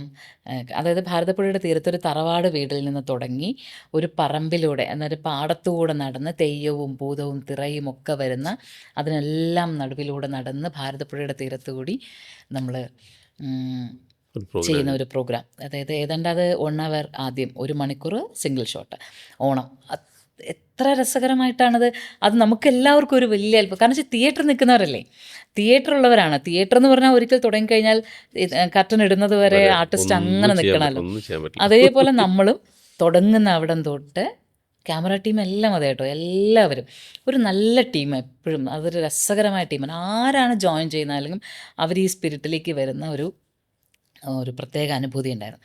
അങ്ങനെ ഞങ്ങൾ വള്ളുവനാടാണ് അത് ഷൂട്ട് ചെയ്തത്. വള്ളുവനാട്, ഷൊർണൂർ, ആറങ്ങോട്ടുകരയിൽ വിനോദ് നമ്പ്യാർ എന്ന് പറഞ്ഞിട്ട് അദ്ദേഹം ഇങ്ങനെ ഈ ഇതുപോലെയുള്ള ആർട്ടിസ്റ്റുകളെ, അതുപോലെ തന്നെ കലാരൂപങ്ങൾ, ഭാരതപ്പുഴയെ സംരക്ഷിക്കുക തുടങ്ങിയിട്ടുള്ള ഒരുപാട് നല്ല പ്രവർത്തനങ്ങൾ ഒത്തുചേർന്നിരിക്കുന്ന വയലി എന്ന് പറഞ്ഞിട്ടൊരു ഗ്രൂപ്പുണ്ട്. അപ്പോൾ അവരെ ഞങ്ങൾ കോണ്ടാക്ട് ചെയ്തിട്ട് അവർ വഴി ഞാനിപ്പോഴും ആലോചിക്കുന്നുണ്ട്, അത് തുടങ്ങുന്നതൊക്കെ ഒരു നമ്മളിങ്ങനെ നാട്ടുവഴിയിലൂടെ ദൂരെ പാണൻ്റെ പാട്ടിങ്ങനെ കേൾക്കാം. അപ്പോൾ പാണൻ്റെ പാട്ട് വരുന്നുണ്ടോ, അപ്പോൾ ചോഴി വരും. പണ്ട് കാലത്ത് ഈ മുറം വീശിക്കൊണ്ട് അസുഖങ്ങളെ അകറ്റാനായിട്ട് ഓണത്തിൻ്റെ സമയത്ത് വരുന്ന ഈ ചോഴി വരുന്നുണ്ടോ, അപ്പോൾ ഞങ്ങൾ പാടത്തേക്ക് പോയി നോക്കിയപ്പോൾ ചോഴി വരുന്നു. ചോഴിയെ കൂട്ടിക്കൊണ്ട് വന്ന് പിന്നെ തറവാട്ടിലേക്ക് കയറി, തറവാട്ടിലെ സന്തതി പരമ്പരകൾ നല്ലത് വരാൻ വേണ്ടിയിട്ട് പുള്ളുവൻ പാടുന്നു. അത് കഴിഞ്ഞിട്ട് അത്തപ്പൂക്കളം ഇടുന്നു. അവിടെ നിന്ന് നേരെ പറമ്പിലേക്ക് ഇറങ്ങുമ്പോൾ പൂതനും തിറയും വരുന്നു. ഒറ്റ ഷോട്ട്, സിംഗിൾ ഷോട്ട്, കട്ട് ചെയ്യാതെ സിംഗിൾ ഷോട്ടിൽ. ഒരു നല്ല എക്സ്പീരിയൻസ് ആയിരുന്നു. അത് ലിംക ബുക്ക് ഓഫ് റെക്കോർഡ്സിൽ എൻട്രി ഉണ്ട്. ഇപ്പോഴും ആ എൻട്രി ആരും ബ്രേക്ക് ചെയ്തിട്ടില്ല കേട്ടോ. അത് ഞങ്ങൾ തന്നെ ബ്രേക്ക് ചെയ്തു അതിൻ്റെ അടുത്ത വർഷം. അതായത് ഒരു വർഷം ഒരു മണിക്കൂറാണ് ചെയ്തത്. നെക്സ്റ്റ് ഇയർ ഞങ്ങൾ അതേപോലെ തന്നെ 155 minutes. ഞങ്ങളുടെ പ്ലാൻ എന്ന് പറഞ്ഞാൽ 1 മണിക്കൂർ 12 minute അതായിരുന്നു അപ്പോൾ ഉണ്ടായിരുന്ന റെക്കോർഡ്. അപ്പോൾ അതിനെ ബ്രേക്ക് ചെയ്യാമെന്നുള്ളതായിരുന്നു വിചാരിച്ചത്. അപ്പോൾ ഭാരതപ്പുഴയുടെ തീരത്ത് 75ഓളം കലാരൂപങ്ങളെ കൊണ്ടുവന്ന് 125ഓളം കലാകാരന്മാർ നിരത്തി അതിന് ഞങ്ങൾ അപ്പോൾ ആദ്യം എങ്ങനെയാണെന്ന് വെച്ചാൽ നമ്മൾ നടന്നു വന്ന ഒരു വീടിനുള്ളിലൂടെ പോകുന്ന അതായിരുന്നു ആദ്യത്തെ ചെയ്തിരുന്നത്. രണ്ടാമത്തെ തവണ ചെയ്തപ്പോഴേക്കും ഒരു കാവ്, ആ കാവിനകത്തെ ഉത്സവങ്ങൾ കണ്ട് ഇതിനിടയ്ക്ക് നമ്മളൊരു മിനിസ്റ്ററേയും കൊണ്ടുവന്നു. അപ്പോൾ കൾച്ചറൽ മിനിസ്റ്ററിനെ അവിടെ കൊണ്ടുവന്ന് അദ്ദേഹത്തെ കൊണ്ട് ഇത് ഇനാഗ്രേറ്റ് ചെയ്ത് നമ്മുടെ ആ ഓണം 155 minutesൻ്റെ പ്രോഗ്രാം അല്ലെങ്കിൽ റെക്കോർഡ് അറ്റംപ്റ്റ് എന്നാണ് നമ്മളതിനെ പറഞ്ഞത്.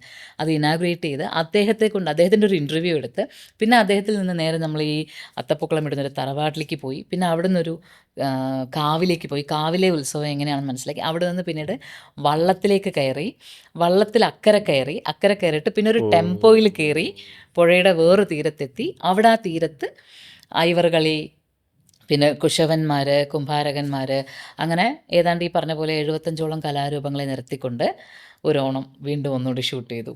അത് 155 minutes. അങ്ങനെ ആദ്യത്തെ റെക്കോർഡ് ഞങ്ങൾ തന്നെ രണ്ടാമത് ബ്രേക്ക് ചെയ്തു. അങ്ങനെയാണ് അത് ലിംക ബുക്ക് ഓഫ് റെക്കോർഡ്സിൽ ഇപ്പോഴും ആ എൻട്രി ആ 2 വർഷവും തുടർച്ചയായിട്ടുണ്ട്. ആ വർഷം തന്നെയാണ് നമുക്ക് സ്റ്റേറ്റ് അവാർഡൊക്കെ കിട്ടുന്നത്. ഏറ്റവും നല്ല അവതാരകയ്ക്കുള്ള അവാർഡായിരുന്നു അത്. 2 വർഷം. പിന്നെ ഇങ്ങനെ ഓരോ തവണയും നമ്മൾ ഓരോന്നിൽ നിന്നും പഠിച്ച് നമ്മൾ തഴക്കം വരിക എന്ന് പറയില്ലേ, ഓരോന്നും നമ്മൾ കണ്ടും കേട്ടും അറിഞ്ഞും പരിചയിച്ചും അതിലൂടെയാണ് മുന്നോട്ട് നമ്മൾ കയറി വരുന്നത്. അതെ. ഈ ഒരു എന്താ പറയുക, ഒരു 10 മിനിറ്റ് കൊണ്ട് പറയേണ്ട കാര്യങ്ങളല്ല ശരിക്കും തോന്നും, പലതും വിട്ടുപോയിട്ടുണ്ടാവാം. പക്ഷേ ആ ഒരു കഥയാണ് ആക്ച്വലി ഷേപ്ഡ് യു അല്ലേ, നമ്മൾ പറയുമ്പോൾ എപ്പോഴും നിങ്ങൾ ഷേപ്പ് ചെയ്യാന്ന് പറയും ചേച്ചി. നമ്മളെല്ലാവരെയും അങ്ങനെയാണ്, ജീവിത അനുഭവങ്ങളാണ് അതെ ഷേപ്പ് ചെയ്യേണ്ടത് ഒരാൾ. വേണ്ടത്. ഇപ്പം ഞാനും പണ്ട് എനിക്ക് എന്താ പറയുക, നമ്മളിപ്പം ഇൻ്റർവ്യൂ എടുക്കുന്ന സമയത്തൊക്കെ ഇപ്പം മോചിത എന്ന് പറയുന്ന അല്ലെങ്കിൽ ചോദിക്കുന്ന സമയത്ത്, മോചിത പ്രകൃതി എന്ന് ചോദിക്കുന്ന സമയത്ത് എപ്പോഴും അറിയപ്പെടുന്നത് വളരെ ക്ലിയർ കമ്മ്യൂണിക്കേഷൻ, കോൺഫിഡൻറ്റ് കമ്മ്യൂണിക്കേഷൻ. ഇപ്പം നമ്മൾ പറയുമ്പോൾ ChatGPT അടിച്ചു നോക്കിയപ്പോഴും കാണാൻ പറ്റുന്നത് ഏറ്റവും ക്ലിയർ ആയിട്ട് കമ്മ്യൂണിക്കേറ്റ് ചെയ്യുന്ന, കോൺഫിഡൻ്റ് ആയിട്ട് കമ്മ്യൂണിക്കേറ്റ് ചെയ്യുന്ന ഒരു ആങ്കർ. പക്ഷേ അവിടെ നിന്ന് പിന്നീട് കംപ്ലീറ്റ്ലി മാറുന്ന വെച്ചാൽ മേ ബി ദ തന്തു നമ്മൾ പറയില്ല, അതിൻ്റെ ഒരു base will be the same, may be the same. അത് ഞാനല്ല പറയേണ്ടത്, ചേച്ചിയാണ് പറയേണ്ടത്. പക്ഷെ അവിടെ നിന്ന് യാത്രയുടെ ലോകത്തേക്ക് അല്ലേ, കംപ്ലീറ്റ്ലി. പിന്നെ ചേച്ചി എനിക്ക് തോന്നുന്നു അകത്തേക്ക് വന്നിട്ടില്ല. കാരണം പലതവണ ഞാൻ ചേച്ചീനെ ഈ പോഡ്കാസ്റ്റിന് വേണ്ടി വിളിക്കുമ്പോൾ എനിക്ക് മനസ്സിൽ ഞാൻ പ്രഷറൈസ് ചെയ്യുകയാണെങ്കിൽ പോലും എനിക്ക് തോന്നാറുണ്ട്, മാസങ്ങളോളം യാത്ര ചെയ്തിട്ടാണ് വീട്ടിലേക്ക് വരുന്നത്, പിന്നീടും കൊച്ചിയിലേക്ക് അല്ലെങ്കിൽ ഷൂട്ടിന് വരാമെന്ന് പറയുമ്പോൾ അപ്പോൾ എനിക്ക് തോന്നും, അപ്പം ഈ ഒരു യാത്രയുടെ ലോകത്തേക്ക്. കാരണം എന്നെ സംബന്ധിച്ചിടത്തോളം ചേച്ചിയുടെ ഒരു മൈൽ സ്റ്റോൺസ് എന്ന് പറഞ്ഞാൽ കല, ജീവിതം എല്ലാവർക്കും ഉണ്ടാവും, കുടുംബം എല്ലാവർക്കും ഉണ്ടാവും, കലയിൽ നിന്ന് പിന്നെ യാത്രയാണ്. 3 സ്റ്റോൺസാണ് ഞാൻ എപ്പോഴും കണ്ടിട്ടുള്ളത്. ഈ യാത്ര, അതും ഇത് ചോദിക്കുമ്പോൾ സ്ത്രീ പ്രേക്ഷകർ ഒത്തിരി പേര് കാണുന്ന ഒരു ചാനലും കൂടിയാണ്. ഒരു lady, being a lady, taking so many people to a spiritual travel. അതിന്നും എന്താ പറയുക, ദൈവത്തിൻ്റെ കൃപ കൊണ്ട് റിപ്പീറ്റഡ് ആയിട്ട് ആൾക്കാർ പോവുക. ഒരേ സ്ഥലത്തേക്ക് 5 തവണ 6 തവണ പോയ യാത്രയിൽ എനിക്കറിയാം. അപ്പോൾ അതിലേക്ക് എങ്ങനെ എത്തി? ആ ഒരു സ്ഥലത്തിൽ നിന്ന് കംപ്ലീറ്റ്ലി ഓപ്പോസിറ്റാണ്. I think Reji being there only, പക്ഷേ ചേച്ചി മാത്രം ഇങ്ങോട്ട് കംപ്ലീറ്റ്ലി മൂവ് ചെയ്തത്. അത് എങ്ങനെയാണ് അതിൻ്റെ ഒരു ഷിഫ്റ്റ്? ആദ്യം വന്നൊരു കാര്യം പറയട്ടെ, ഓപ്പോസിറ്റ് അല്ല. അതെ. കാരണം എന്ന് വെച്ചാൽ ഒരാളുടെ ജീവിതത്തിൽ യാത്ര എന്ന് പറയുന്നത് അയാൾ ജനിക്കുന്ന നിമിഷം മുതൽ, കാരണം അച്ഛൻ്റെ ബീജത്തിൽ നിന്ന് അമ്മയുടെ ഗർഭപാത്രത്തിലേക്ക് നമ്മൾ യാത്ര ചെയ്യല്ലേ ചെയ്യണത്. അപ്പോഴും തൊട്ട് തുടങ്ങുകയാണ് നമ്മൾ ട്രാവലിംഗ് എന്ന് പറയുന്നത്. പിന്നെ അടുത്ത അമ്മയുടെ ഗർഭപാത്രത്തിൽ നിന്ന് പുറത്ത് കഴിഞ്ഞാൽ ഓരോ ദിവസവും നമ്മൾ യാത്ര ചെയ്യാനാണ്. യാത്ര എന്ന് പറയുന്നത് ഒരു വ്യക്തിയുടെ സ്വാഭാവികമായ അവസ്ഥയാണെന്നാണ് എനിക്ക് തോന്നുന്നത്. പിന്നെ ഓരോ ജീവിതവും അങ്ങനെ തന്നെയാണ്. ഇപ്പം മനുഷ്യരുടെ പരിണാമത്തിൻ്റെ കാലം ആലോചിച്ച് നോക്കൂ, അപ്പോഴും ട്രാവൽ ചെയ്യായിരുന്നു എന്നല്ലേ പറയണത്, ഒരു സ്ഥലത്ത് നിൽക്കുകയല്ല. മനുഷ്യൻ ഇങ്ങനെ സഞ്ചരിച്ചുകൊണ്ട് അങ്ങനെയാണ് ഇരിക്കുക, സഞ്ചരിച്ചുകൊണ്ടേയിരുന്നു. സഞ്ചരിക്കുന്ന ഓരോ പ്രതലത്തിനനുസരിച്ചാണ് അവനെ ഷേപ്പ് ചെയ്തുകൊണ്ടിരുന്നു. ഓരോരോ സ്ഥലങ്ങളിൽ എത്തുന്നതിനനുസരിച്ച് ആ സ്ഥലത്തിൻ്റെ എനർജിക്ക് അനുസരിച്ച് അവൻ പഠിച്ചു, സംസ്കാരമുള്ളവനായി, അല്ലേ? അങ്ങനെയാണ് നമ്മൾ ഒരു മാറ്റം എന്ന് പറയുന്നത്. അപ്പം അതുകൊണ്ട് തന്നെ ഈ യാത്ര എന്ന് പറയുന്നത് അവിടെ ഉണ്ട്. യാത്രയാണ് എനിക്ക് തോന്നുന്നു ആദ്യമേ ഉണ്ടായിരുന്നതെന്ന് തോന്നുന്നു. പക്ഷേ യാത്ര എവിടെ ഉണ്ടായിരുന്നില്ല. യാത്ര ഉണ്ടായിരുന്നു, യാത്രകൾ സംഭവിച്ചുകൊണ്ടേ ഇരിക്കുന്നുണ്ടായിരുന്നു. കാരണം എൻ്റെ കുട്ടിക്കാലത്ത് തൊട്ടേ യാത്ര ചെയ്യാൻ ഒരുപാട് ഇഷ്ടമുള്ള ആളാണ് ഞാൻ, വളരെ ഇഷ്ടമുള്ള ആളാണ്. അപ്പം ഞാൻ എന്ത് ചെയ്യുന്നറിയോ, യാത്രകളില്ലാതിരിക്കാൻ എനിക്ക് പറ്റില്ല. ഞാൻ എൻ്റെ സ്കൂളിൽ നിന്ന് കോട്ടൺ സ്കൂളിലാണ് പഠിച്ചിരുന്നത്. അപ്പോൾ ഞാൻ താമസിക്കുന്ന സ്ഥലത്ത് നിന്ന് കോട്ടൺ സ്കൂളിലേക്ക് നടന്നാണ് പോകുന്നത്. ഈ നടന്നു പോകുന്ന യാത്ര എനിക്ക് വലിയ ഇഷ്ടമാണ്. എന്നിട്ട് ഞാൻ അവിടുന്ന് ഇതെല്ലാം കഴിഞ്ഞിട്ട് സ്കൂളിൽ നിന്ന് വെളിയിലിറങ്ങിയിട്ട് അവിടെ കാണുന്ന കിഴക്കേക്കോട്ടയിലേക്ക് പോകുന്ന ബസ് ഉണ്ടാവും, ആ ബസ് കയറിയിരിക്കും. എന്നിട്ട് കിഴക്കേക്കോട്ട വരെ പോകും. കിഴക്കേക്കോട്ട പോയിട്ട് തിരിച്ച് കിഴക്കേക്കോട്ടം തിരിച്ച് സ്കൂളിലേക്ക് വരുന്ന ബസ്സിൽ കയറിയിട്ട് അതിലിരിക്കും. അതിലെൻ്റെ സ്കൂളിൻ്റെ അവിടെ ഇറങ്ങിയിട്ട് വീണ്ടും നടന്ന് വീട്ടിലേക്ക് പോകും. ഈ യാത്രകൾ ഇഷ്ടം, ഇത് ഞാൻ നിരന്തരം ചെയ്ത് ഇപ്പോഴും ഞാൻ ചെയ്യുന്ന കാര്യമാണ്. അതുപോലെ കുറച്ചുകൂടെ കോളേജിലേക്ക് ആയി കഴിഞ്ഞപ്പോൾ കുറച്ചുകൂടിയൊക്കെ ധൈര്യമായി കഴിയുമ്പോൾ എന്താ വെച്ചാൽ ബസ്സിൽ കയറും, കൊല്ലത്തേക്ക് ടിക്കറ്റ് എടുക്കും, കൊല്ലം വരെ പോകും, തിരിച്ച് കൊല്ലത്തിറങ്ങിയിട്ട് അടുത്ത ബസ്സിൽ കയറിയിട്ട് തിരിച്ചു വരും. ഇടയ്ക്കിടയ്ക്ക് അങ്ങനെ ചെയ്യുമായിരുന്നു കുഞ്ഞിലേ മുതൽ. അപ്പോൾ പിന്നെ നാട്ടിലേക്കുള്ള യാത്രകൾ, അതിന് ഈ മുത്തശ്ശിയുടെ സ്വാധീനം ഞാൻ എപ്പോഴും പറയണതാണ്. മുത്തശ്ശിയാണ് യാത്ര ചെയ്യാൻ എന്നെ പഠിപ്പിച്ചത്. എൻ്റെ മുത്തശ്ശി ഒരിടത്ത് ഒരു 15 ദിവസത്തിൽ കൂടുതൽ നിൽക്കാത്ത ആളാണ്. ഇങ്ങനെ സഞ്ചരിച്ചുകൊണ്ടേയിരിക്കും. 12 മക്കളുണ്ട്. 12 മക്കളുടെയും വീട്ടിലേക്ക് ഒരു റൗണ്ട് അടിക്കുമ്പോൾ തന്നെ 1 വർഷം കഴിയും. അപ്പോൾ ഇങ്ങനെ യാത്ര. പിന്നെ ബന്ധുക്കളുടെ വീടുകളിലേക്ക്, വളരെ വലിയ എന്താ പറയുക, ഒരു ബന്ധുബലം എന്ന് പറയുന്നത് അത്രയുണ്ട്. അപ്പോൾ അവിടേക്ക് പോകും. അപ്പോൾ ഓരോ തവണയും ഓരോ സ്ഥലത്ത്, ഇപ്പോൾ അമ്മത്തേക്ക് പോകാമെന്ന് പറയുമ്പോൾ അമ്മത്തേക്ക് പോകും, അല്ലെങ്കിൽ ഇല്ലത്തേക്ക് പോകാൻ പറയുമ്പോൾ ഇല്ലത്തേക്ക്, ഇങ്ങനെ പൊക്കൊണ്ടേ ഇരിക്കണം മുത്തശ്ശിക്ക്. ഇപ്പോൾ വിചാരിച്ചാൽ ഇപ്പോൾ എനിക്ക് നാളെ അമ്മത്തേക്ക് പോകണമെന്ന് പറഞ്ഞാൽ അപ്പം പൊക്കോളണം. അന്ന് ഇങ്ങനെ വണ്ടിയും സൗകര്യങ്ങളൊന്നും ഉള്ള സ്ഥലങ്ങളും അല്ല, അതെ. അതൊക്കെ കുന്നും മലയൊക്കെ കയറി പോകണം. അപ്പോൾ മുത്തശ്ശി എങ്ങോട്ട് പോയാലും മുത്തശ്ശിക്ക് കൂട്ടിനായിട്ട് നിയോഗിക്കപ്പെടുന്ന ഒരു വ്യക്തിയായിരുന്നു ഹതഭാഗിയായ അന്ന് ഞാൻ അന്ന്. അപ്പോൾ ആ കൂടെ പോക്ക്, പക്ഷേ ഈ കൂടെ പോകലുകളിൽ നമ്മൾ പുഴയെ ഇഷ്ടപ്പെടാൻ തുടങ്ങി, അതെ, യാത്രകളെ ഇഷ്ടപ്പെടാൻ തുടങ്ങി, പിന്നെ നടന്നു പോകുന്ന ദൂരങ്ങളെ ഇഷ്ടപ്പെടാൻ തുടങ്ങി. അപ്പോൾ അതുകൊണ്ട് യാത്ര വളരെ ഇഷ്ടമുള്ള ഒരാളാണ് വളരെ ചെറുപ്പകാലം തൊട്ടേ ഞാൻ. അത് കഴിഞ്ഞിട്ട് പിന്നീടാണ് കലയിലേക്കും ഈ കാര്യങ്ങളിലേക്കൊക്കെ വന്നു. പിന്നെ ഉദയാമൃതത്തിൻ്റെ കാര്യം പറയുകയാണെങ്കിൽ അമ്പലങ്ങൾ നമ്മൾ ചിത്രീകരിച്ച് കാണിക്കുന്നു, പക്ഷേ അതിൻ്റെ പിന്നിലും ഇത്രയും യാത്രകളുണ്ട്. ഒരുപാട് യാത്രയുണ്ട്, ഒരുപാട് ദേശങ്ങളിലേക്ക്, ഒരുപാട്. അന്ന് നമ്മൾ ഉദയാമൃതം ചെയ്തുകൊണ്ടിരുന്നപ്പോൾ കേരളത്തിൽ വളരെ കുറവാണ് നമ്മൾ ചെയ്തുകൊണ്ടിരുന്നത് അമ്പലങ്ങൾ. കൂടുതലും നമ്മൾ ചെയ്തുകൊണ്ടിരുന്നത് തമിഴ്നാട്, കർണാടക, നോർത്ത്, അങ്ങനെയാണ് ഏറ്റവും കൂടുതൽ ചെയ്തുകൊണ്ടിരിക്കുന്നത്. അങ്ങനെ അപ്പോൾ അത്രയും ഗ്രാമങ്ങൾ എനിക്കിപ്പോഴും ഓർമ്മയുണ്ട്. കൊൽക്കത്തയിലൊക്കെ നമ്മൾ പോയിട്ട്, കൊൽക്കത്തയിൽ ഇനി പോയാൽ അറിയാൻ പറ്റാത്ത, ഇനി പേര് പോലും അറിയാത്ത സ്ഥലങ്ങളിലൂടെ ട്രാവൽ ചെയ്തിട്ട് പോയിട്ട് അവിടെ ചെന്നിട്ടുള്ള അമ്പലങ്ങൾ കണ്ടെത്തിയിട്ട്, ആ അമ്പലം ഏതാണ് എന്താണെന്നൊന്നും അറിയില്ല, അവിടെ ചെന്ന് എത്തുകയാണ്. നമ്മളെ അവിടേക്ക് ഒരാൾ കൊണ്ടുപോകുന്ന പോലെ നമ്മൾ അവിടെ ചെന്ന് എത്തുന്നു, അവിടുത്തെ ഭഗവതിയെക്കുറിച്ച് പറയണു. അതൊക്കെ അങ്ങനെയുള്ള ദേശങ്ങളും യാത്രകളെന്ന് പറഞ്ഞാൽ ഒരുപാട് യാത്രകൾ, കണ്ടമാനം യാത്രകൾ ചെയ്തിട്ടാണ് ഈ ഓരോരോ എപ്പിസോഡ്സും വന്നുകൊണ്ടിരുന്നത്. അപ്പോൾ അതുകൊണ്ട് യാത്രകൾ രണ്ടാമത് അവിടെയും ഉണ്ട്, ഉദയാമൃതത്തിലുമുണ്ട്. അത് കഴിഞ്ഞ് യാത്രകൾ എവിഡൻ്റ് ആയിട്ട് നമ്മളിപ്പോൾ യാത്ര എന്നുള്ള രീതിയിൽ ഇത്രയും ഒരു സംഗതിയിലേക്ക് വരുന്നത് ഒരു 2017 കൂടിയാണ്. 2017 ഏതാണ്ട് ഉദയാമൃതം സംപ്രേഷണം അവസാനിപ്പിക്കുന്നു. അതിൻ്റെ പിന്നെ പ്രോഗ്രാം തുടർന്നില്ല എന്ന് പറയുന്നു. അപ്പോൾ തീർച്ചയായിട്ടും അടുത്ത് നമുക്ക് വരാൻ പോകുന്നത് നിലനിൽപ്പിൻ്റെ ഇഷ്യൂ ആണ്. ഇനി എങ്ങനെയാണ് നമ്മൾ എക്സിസ്റ്റ് ചെയ്യുന്നത്? ഒരാൾ 12 വർഷം ഒരേ കാര്യം ചെയ്തുകൊണ്ടിരിക്കുകയാണ്, അമ്പലങ്ങളും ഒക്കെ ആയിട്ട് ബന്ധപ്പെട്ട്. അതുമായിട്ട് ബന്ധപ്പെട്ടല്ലാതെ എനിക്കിനൊരു ജീവിതം ഇല്ല. അതിനിപ്പോൾ ഇനി അങ്ങോട്ടായാലും ഉണ്ടാവില്ല. കാരണം വെച്ചാൽ അത്രമാത്രം നമ്മളുടെ ജീവിതത്തിൻ്റെ സ്വാഭാവികതയുമായിട്ട് ഇത് ചേർന്ന് കഴിഞ്ഞു. അമ്പലങ്ങളും അമ്പലങ്ങളെക്കുറിച്ചുള്ള ഐതിഹ്യങ്ങളും അതിൻ്റെ കാഴ്ചകളും അത് പറയുകയും ഒക്കെ അത് അതിൻ്റെ ഒരു ഭാഗമായി കഴിഞ്ഞു. അപ്പോൾ 2017 ഡിസംബറോടുകൂടി അത് രക്തത്തിൽ അലിഞ്ഞു ചേർന്നു. അത്രയും ഉണ്ടാവുമല്ലോ ഒരാളുടെ ജീവിതത്തിൽ. അത്രയും സംഭവിച്ചുകൊണ്ടിരിക്കുമ്പോൾ എവ്രിഡേ, മാത്രമല്ല ആ പ്രോഗ്രാമിനൊരു പ്രത്യേകത ഉണ്ടായിരുന്നു. ഇത് എവ്രിഡേ മോർണിംഗുള്ള പ്രോഗ്രാമാണ്. ഇപ്പം നമ്മളൊരു പ്രോഗ്രാം ചെയ്യുന്നു, ആഴ്ചയിൽ ഒരു ദിവസം ആണെങ്കിൽ ശരി, നമുക്ക് ആഴ്ചയിൽ ഒരു ദിവസത്തെ ഒരു എപ്പിസോഡിന് വേണ്ടിയിട്ട് അവരെ പിന്നീട് ഉച്ച സമയത്ത് ചെയ്തിട്ടുണ്ടായിരുന്നു. അതെ, അമൃതം എന്നുള്ള പേരിൽ. അല്ല, ഇതിപ്പോൾ ഡെയിലി ഉള്ള പ്രോഗ്രാമാണ്. എവ്രി ഡേ മോർണിംഗ് ഈ പ്രോഗ്രാമുണ്ട്, സാറ്റർഡേ സൺഡേ എല്ലാം ഉണ്ട്. അപ്പം നമ്മൾ എവ്രി ഡേ ആ പ്രോഗ്രാം കൊടുക്കണമെങ്കിൽ അത്രമാത്രം അതിനകത്ത് ഇൻവോൾവ് ആയിരിക്കണം. അത്രമാത്രം നമ്മളുടെ സൈക്കോളജി ആൾക്കാർ പറയുന്ന ഇൻസ്റ്റാളേഷൻ ഇൻസ്റ്റാൾ ചെയ്തു, അത് കഴിഞ്ഞ് ജോലി ഇൻസ്റ്റാൾ ചെയ്തു. അതെ, സോ യു ഗെറ്റിംഗ് ഇൻസ്റ്റാൾ യാത്രകളിലേക്ക് തന്നെ. അതുകൊണ്ടാണ് ഞാൻ പറഞ്ഞത് എൻ്റെ സ്വാഭാവികതയാണ് യാത്ര എന്ന് പറഞ്ഞത്. ഞാൻ വെറുതെ ഇരിക്കുമ്പോഴാണ് അസ്വാഭാവികമായിട്ടിരിക്കുന്നത്. എനിക്ക് എൻ്റെ സ്വാഭാവികതയാണ് ട്രാവൽ ചെയ്യുക എന്നുള്ളത്.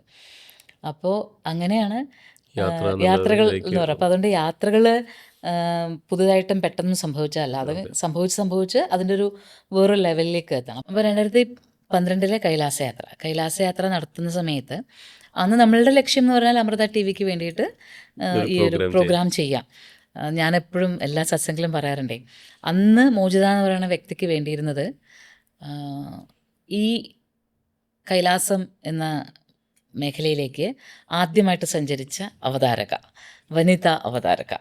അപ്പോൾ നമ്മൾക്ക് അങ്ങനെയാണ്. കാരണം 2 അവാർഡ് കിട്ടുക, പിന്നെ തുടർച്ച 2 നമുക്ക് കുറേ ആ സമയത്ത് കുറേ അധികം അവാർഡുകൾ കിട്ടിയിട്ടുണ്ടായിരുന്നു തുടക്കത്തിൽ. കാരണം എന്ന് വെച്ചാൽ പ്രത്യേകിച്ച് സ്റ്റേറ്റ് അവാർഡ് തൊട്ട് എല്ലാം ഇങ്ങനെ ഗിന്നസ് ബുക്ക് ഓഫ് റെക്കോർഡ്സിലെ എൻട്രി, അതിനകത്തെ ഇങ്ങനെ തുടങ്ങിയിട്ടുള്ള കുറേ ഒരു സംഗതികൾ നടക്കുന്ന സമയത്ത് നമ്മൾ അതിലാണ് ഫോക്കസ്ഡ് ആവുക കേട്ടോ. നമുക്ക് ഇനി അതിന് മേലെ എന്താണ് നമ്മൾ നേടേണ്ടത്, അങ്ങനെയൊക്കെ ആലോചിക്കുന്നൊരു കാലം. അപ്പോൾ ആ സമയത്ത് ഞങ്ങളിങ്ങനെ കേൾക്കുകയാണ്, BBC വരെ പോയിട്ടും BBC-യുടെ ഒരു ശ്രമം നടത്തിയിട്ടുണ്ടായിരുന്നു കൈലാസിലേക്ക് പോകാനായിട്ട്. അവർക്ക് ഷോർട്സ് എടുക്കാൻ പറ്റി, പക്ഷെ അവർക്ക് ഒരു ആങ്കറിന് അവിടെ നിന്ന് സംസാരിക്കാൻ പറ്റിയില്ല, പ്രസൻറ്ററിന് അവിടെ നിന്ന് പ്രസൻറ്റ് ചെയ്യാൻ പറ്റിയില്ല. അപ്പോൾ എൻ്റെ മനസ്സിലൊരു ആഗ്രഹം, അങ്ങനെയാണെങ്കിൽ നമ്മളൊന്ന് പ്രസൻറ്റ് ചെയ്ത് നോക്കണമല്ലോ. അങ്ങനെയാണെങ്കിൽ ഈ ലോകത്തിൽ കൈലാസത്തെക്കുറിച്ച് പറഞ്ഞ, അവിടെ പോയി നിന്നുകൊണ്ട് സംസാരിച്ച ആദ്യത്തെ വനിതയാവുക എന്നുള്ള ലക്ഷ്യം ഒക്കെ വരാം. അത് ട്രിഗർ ചെയ്ത ഒരു അമ്മ ചോദിച്ചതിലാണ്. അമ്മ ചോദിക്കുകയാണ്, കൈലാസത്തിലേക്ക് ഈ വിഷ്വൽസ് ഞങ്ങൾക്ക് കൈലാസം ഒന്ന് കാണിച്ചു തരാമോ ചോദിക്കുന്നിടത്താണ് ഇത് തുടങ്ങുന്നത്. പിന്നെ അത് ഇതിലേക്ക് ഈ അത്യാഗ്രഹത്തിലേക്ക് വളരുകയാണ്. അങ്ങനെയാണ് 2012 ആദ്യത്തെ കൈലാസയാത്ര പോകുന്നത്. അപ്പോൾ ആ ആദ്യത്തെ കൈലാസയാത്ര പോകുന്ന സമയത്ത് എൻ്റെ മനസ്സിലെവിടെയും ആ ഒരു തീവ്രമായ ഭക്തിയുണ്ട്, പക്ഷെ തീവ്രമായ ഭക്തി അല്ലെങ്കിൽ ഈശ്വരനിൽ തന്നെ നമ്മൾ സമർപ്പിക്കുന്ന അവസ്ഥ എന്നൊക്കെ പറയുന്നതിനെക്കുറിച്ച് അനുഭവങ്ങളില്ല. ഭക്തിയുണ്ട്, അമ്പലങ്ങളെക്കുറിച്ച് പറയുന്നുണ്ട്. 2004 തുടങ്ങിയ പ്രോഗ്രാം 2012 ആകുമ്പോഴേക്കും അത്രയും വർഷത്തെ എക്സ്പീരിയൻസ് ഉണ്ട്. പറഞ്ഞ അമ്പലങ്ങൾ, അത്രയും അമ്പലങ്ങൾ നമ്മൾ പോയിട്ടുണ്ട്, ഒക്കെ ഉണ്ട്. എങ്കിലും എന്താണ് ഭക്തി അല്ലെങ്കിൽ എന്താണ് സമർപ്പണം എന്നുള്ളത് മനസ്സിലാക്കാൻ സാധിച്ച യാത്രയായിരുന്നു 2012 കൈലാസ യാത്ര. മാനസരസിൻ്റെ തീരത്തെത്തുന്നതിൻ്റെ തലേ ദിവസം വരെ, മാനസരസിൽ നമ്മൾ നാളെയാണ് എത്തുന്നതെങ്കിൽ അതിൻ്റെ തലേ ദിവസം രാത്രി വരെ അത് ഒരു മോചിത എന്ന് പറയുന്ന അവാർഡുകൾ വാങ്ങിയ അല്ലെങ്കിൽ ടെലിവിഷനിൽ വളരെ എല്ലാവരും ശ്രദ്ധിക്കുന്ന ഒരു മോർണിംഗ് ഷോ ചെയ്യുന്ന ഒരാൾ നടത്തിയ യാത്രയാണ്. പക്ഷേ ആ രാത്രി മുതൽ അതങ്ങനെയായിരുന്നില്ല, അത് മാറുന്നുണ്ടായിരുന്നു. അതായത് ആ വ്യക്തിയിൽ മാറ്റങ്ങൾ ഉണ്ടാകുന്നുണ്ടായിരുന്നു. ആ വ്യക്തി കണ്ണുകളടയ്ക്കുമ്പോഴൊക്കെ അപാരമായൊരു നീലിമ മുന്നിൽ കാണുക. മനസ്സരിച്ച് കണ്ടിട്ടില്ല, പക്ഷേ അപാരമായൊരു നീലിമ മുന്നിൽ കാണുക, അപാരമായതും അനന്തമായുമായൊരു നീല ഹോണ്ട് ചെയ്യുക നമ്മളെ, വല്ലാതെ ഇങ്ങനെ വേട്ടയാടുന്ന പോലെ, അല്ലെങ്കിൽ നമ്മളെ ഉറങ്ങാൻ സമ്മതിക്കാത്ത ഒരു നീല നമുക്ക് ചുറ്റും. കണ്ണുകൾ തുറന്ന് ആ രാത്രി പുറത്തേക്കിറങ്ങി എന്താണ് ചെയ്യേണ്ടത് അറിയില്ല. അപ്പോൾ എന്തുകൊണ്ടാണ് ഉറക്കം വരാത്തതെന്ന് അറിയില്ല. തണുപ്പുണ്ട് വല്ലാതെ. മഡ് ഹൗസിലാണ് നമ്മൾ താമസിക്കുന്നത്, നിലത്ത് ഇങ്ങനെ നിലം ഒക്കെ ഇങ്ങനെ മണ്ണിലാണെന്ന് കിടക്കുകയൊക്കെ. അപ്പോൾ ആ മണ്ണിലിങ്ങനെ കിടക്കുന്ന, അപ്പോൾ ആ തണുപ്പ് കൊണ്ടാണോ അങ്ങനെയൊക്കെ നമ്മൾ ആലോചിക്കുമല്ലോ പലതും. പുറത്തേക്കിറങ്ങുമ്പോൾ എല്ലാം നീല. പുറത്തേക്കിറങ്ങി കഴിയുമ്പോൾ ഞാൻ കാണുന്ന കാഴ്ച മുഴുവൻ നീല. ഇതെന്താണ് ഈ നീല എന്താണെന്ന് മനസ്സിലാവുന്നില്ല. അവിടെ എനിക്കൊരു സംശയം തുടങ്ങി, എന്തോ സംഭവിക്കുന്നുണ്ടല്ലോ, എന്തോ ഒരു മാറ്റം സംഭവിക്കുന്നുണ്ടല്ലോ എന്നൊരു ചിന്ത മനസ്സിൽ വരാൻ തുടങ്ങി. പിറ്റേന്ന് രാവിലെ, എപ്പോഴും ആ ദിവസം എനിക്ക് വളരെ ഓർമ്മയുണ്ട്. ദിവസം രാവിലെ ബസ്സിലേക്ക് കയറുന്ന സമയത്ത് നമ്മളുടെ ഒരു ടിബറ്റൻ ഗൈഡ് ഉണ്ട് നമ്മുടെ കൂടെ. ആളിങ്ങനെ മുറി ഹിന്ദിയിലും മുറി ഇംഗ്ലീഷിലുമായിട്ടാണ് കാര്യങ്ങൾ പറയാം. അപ്പോൾ പുള്ളി പറഞ്ഞു, ഇന്ന് നിങ്ങൾ മാനസരസിനെ മാത്രമല്ല കൈലാസവും കാണും. പോകുന്ന വഴിക്ക് നമ്മളിങ്ങനെ കുറേ വളവുകളുണ്ട്, ആ വളവുകളിലൊന്നിൽ നിങ്ങൾ കൈലാസത്തെ കാണും, ഭാഗ്യമുണ്ടെങ്കിൽ കാണും എന്ന് പറയണം. ഇതിപ്പോഴും ആ പുള്ളി പറഞ്ഞത് എനിക്ക് ഓർമ്മയുള്ളത് എന്താണെന്ന് വെച്ചാൽ, പിന്നെ അവിടെ ഇരിക്കുന്ന ആ വ്യക്തിയിലെ ഓരോ വളവുകളും നമ്മളിൽ ഉണ്ടാക്കുന്ന മാറ്റം വേറെ ആരും അത് അറിയില്ല. നമ്മുടെ ഉള്ളിൽ, നമ്മുടെ ഇൻഡെപ്തിൽ നമ്മളറിയാതെ ദീർഘമായിട്ടൊരു ആഴമുണ്ടായി വരുന്ന പോലെ, ആഴത്തിൽ എന്തോന്ന് വിങ്ങുന്ന പോലെ നമുക്കിങ്ങനെ തോന്നാം. ഈ ഓരോ വളവ് കഴിയുമ്പോഴും ഹൃദയമിടിപ്പ് ഇങ്ങനെ കൂടുന്നു. എന്തിനാണെന്ന് അറിയുന്നില്ല, എന്തിനാണെന്ന് മനസ്സിലാകുന്നില്ല. പക്ഷെ ഒരു വളവിങ്ങനെ തിരിയുമ്പോൾ മുന്നിൽ ഞാൻ വ്യക്തമായിട്ട് കൈലാസത്തെ കാണുകയാണ്. ആ വളവിങ്ങനെ തിരിയുന്നതും കൈലാസം കാണുന്നതും ഇത് ഞാൻ പലതവണ പറഞ്ഞിട്ടുണ്ട്. പക്ഷേ എന്നാലും എൻ്റെ അനുഭവങ്ങൾ പറയുമ്പോൾ ഞാൻ എന്താണ് എന്ന് പറയുന്ന ഓരോ ഇൻ്റർവ്യൂവിലും ഒരു പക്ഷേ എനിക്കിത് പറയേണ്ടതായി വരുന്നത് എന്തുകൊണ്ടാണെന്ന് വെച്ചാൽ, അവിടെ ആണ് ഇന്നീ സംസാരിക്കുന്ന മോചിത ജനിക്കുന്നത് അവിടെയാണ്. അതുകൊണ്ടാണ് പറയുന്നത്. അപ്പോൾ ആ വളവിങ്ങനെ തിരിയുമ്പോൾ കൈലാസത്തെ ഇങ്ങനെ മുന്നിൽ കാണുന്നൊരു നിമിഷം, ഈ കണ്ട നിമിഷം ഒച്ചത്തിൽ നിലവിളിച്ചുകൊണ്ടാണ് ഞാൻ താഴേക്ക് ഇറങ്ങുന്നത്. താഴേക്ക് ഇറങ്ങി വലിയ വായിൽ കരഞ്ഞുകൊണ്ട്, അത് പൊട്ടിക്കരഞ്ഞുകൊണ്ടാണ് ഓടുന്നത്. കൈലാസത്തിലേക്ക് ഓടുകയാണ്, പൊട്ടിക്കരഞ്ഞിങ്ങനെ ഓടി ചെല്ലുന്നു. അവിടെ ചെന്ന് കമിഴ്ന്ന് കിടന്ന് പൊട്ടിക്കരയാണ് ചെയ്യുന്നത്. കുറച്ച് കഴിഞ്ഞപ്പോൾ ഇത് മഞ്ഞ് വന്ന് മാഞ്ഞു, കൈലാസം കാണാണ്ടായി. അപ്പോൾ എനിക്ക് നോർമലായി, ഞാൻ കുഴപ്പമില്ല. അപ്പോൾ ഞാനിങ്ങനെ ആലോചിക്കുകയാണ്, ക്യാമറ ഷൂട്ട് ചെയ്തുകൊണ്ടിരിക്കുകയാണ്. ക്യാമറ അന്ന് നമുക്ക് ഷൂട്ട് ചെയ്ത ക്യാമറയിൽ തിരിച്ച് കാണാനോ എറേസ് ചെയ്യാനോ അപ്പോൾ ചെയ്യാനോ ഒന്നും പറ്റില്ല. അതൊരു PD-170 എന്ന് പറഞ്ഞ ക്യാമറയാണ്. അത് ഷൂട്ട് ചെയ്താൽ ടേപ്പിലാണ് റെക്കോർഡാവുന്നത്. അത് പിന്നെ ഇവിടെ വന്നിട്ടേ കാണാൻ പറ്റുള്ളൂ. അപ്പോൾ ഞാൻ ആലോചിക്കുകയാണ്, ക്യാമറമാൻ അവിടെ അപ്പോൾ നിന്ന് ഷൂട്ട് ചെയ്തുകൊണ്ടിരിക്കുകയാണ് ഇത് മുഴുവൻ. ഞാൻ എന്തിനാണ് ഈ കരഞ്ഞത്? എന്തൊരു മോശമാണ്. ഒന്നാമത് വളരെ ഈ പബ്ലിക്കിനെയൊക്കെ വളരെ ശ്രദ്ധിക്കുന്ന, വളരെ പീപ്പിൾ പ്ലീസറായിട്ട് നിൽക്കുന്ന ഒരാളാണ്. അത്രയും കോൺഷ്യസ് ആണ് വളരെ. അങ്ങനെയുള്ള ഒരാൾ ആണ്. എങ്ങനെയായിരിക്കും ഞാൻ കരഞ്ഞിട്ടുണ്ടാവുക? എൻ്റെ മുഖം എങ്ങനെയായിരിക്കും ഇരുന്നിട്ടുണ്ടാവുക? ഈ ചിന്തയൊക്കെ എൻ്റെ മനസ്സിൽ വരാം. എന്തിനാണ് കരഞ്ഞതെന്നുള്ളതിനേക്കാൾ കൂടുതൽ എല്ലാവരും കണ്ടു, ഞാൻ കരഞ്ഞു.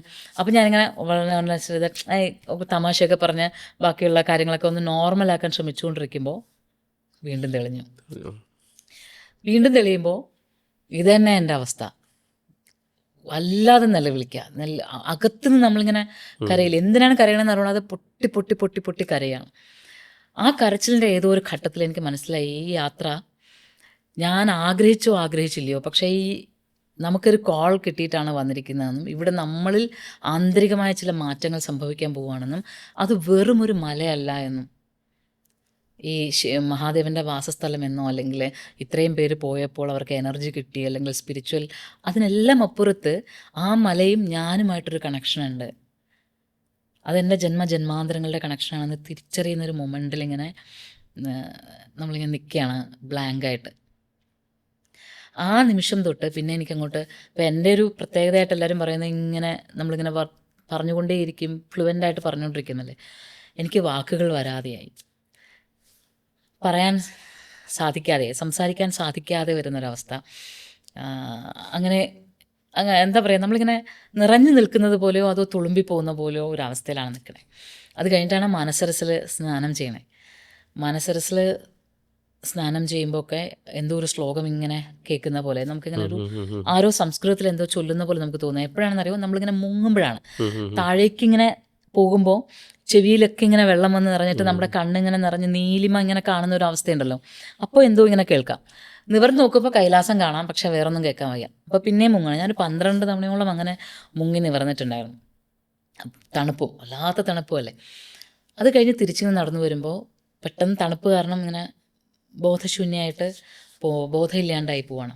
ഈ ബോധമില്ലാതിരിക്കുന്ന ഒരു നിമിഷത്തിലാണ്, ബോധമില്ലാതെ അൺകോൺഷ്യസ് ആയിട്ടിരിക്കുന്ന സമയത്ത് ഞാൻ കാണുന്നത്, എനിക്കിപ്പോഴും വ്യക്തമാണ്, ഞാൻ കൈലാസിലേക്ക് ഇങ്ങനെ ധൃതി പിടിച്ച് പൊക്കോണ്ടിരിക്കുകയാണ്. അങ്ങോട്ടേ കൈലാസം ഇങ്ങനെ കാണാം, അങ്ങോട്ടേക്ക് ധൃതി പിടിച്ച് പൊക്കോണ്ടിരിക്കുകയാണ്. അപ്പോൾ എനിക്ക് സപ്തർഷി മനസ്സിലുള്ള ചിന്തകൾ, നമ്മുടെ മനസ്സിൽ കേട്ടിട്ടുള്ള കൈലാസത്തിൽ വയസ്സായ ഹനുമാൻ ഉണ്ട് എന്നൊക്കെ നമ്മൾ വായിച്ച അറിവുകളാണേ, അത് മുഴുവൻ കാണാൻ സപ്തർഷികൾ നിൽക്കുന്നു. പിന്നെ ഹനുമാൻ രാമായണം, വളരെ വൃദ്ധനായ ഹനുമാൻ ഇങ്ങനെ രാമായണം വായിക്കുന്നു, ഞാനത് കാണുന്നു. ഇങ്ങനെ പോകുമ്പോഴാണ് അവതാർ ബാബാജിയെ ഞാൻ ആദ്യമായിട്ട് കാണുന്നത്. അവതാർ ബാബാജി ഇങ്ങനെ നടന്നു വരുന്നു.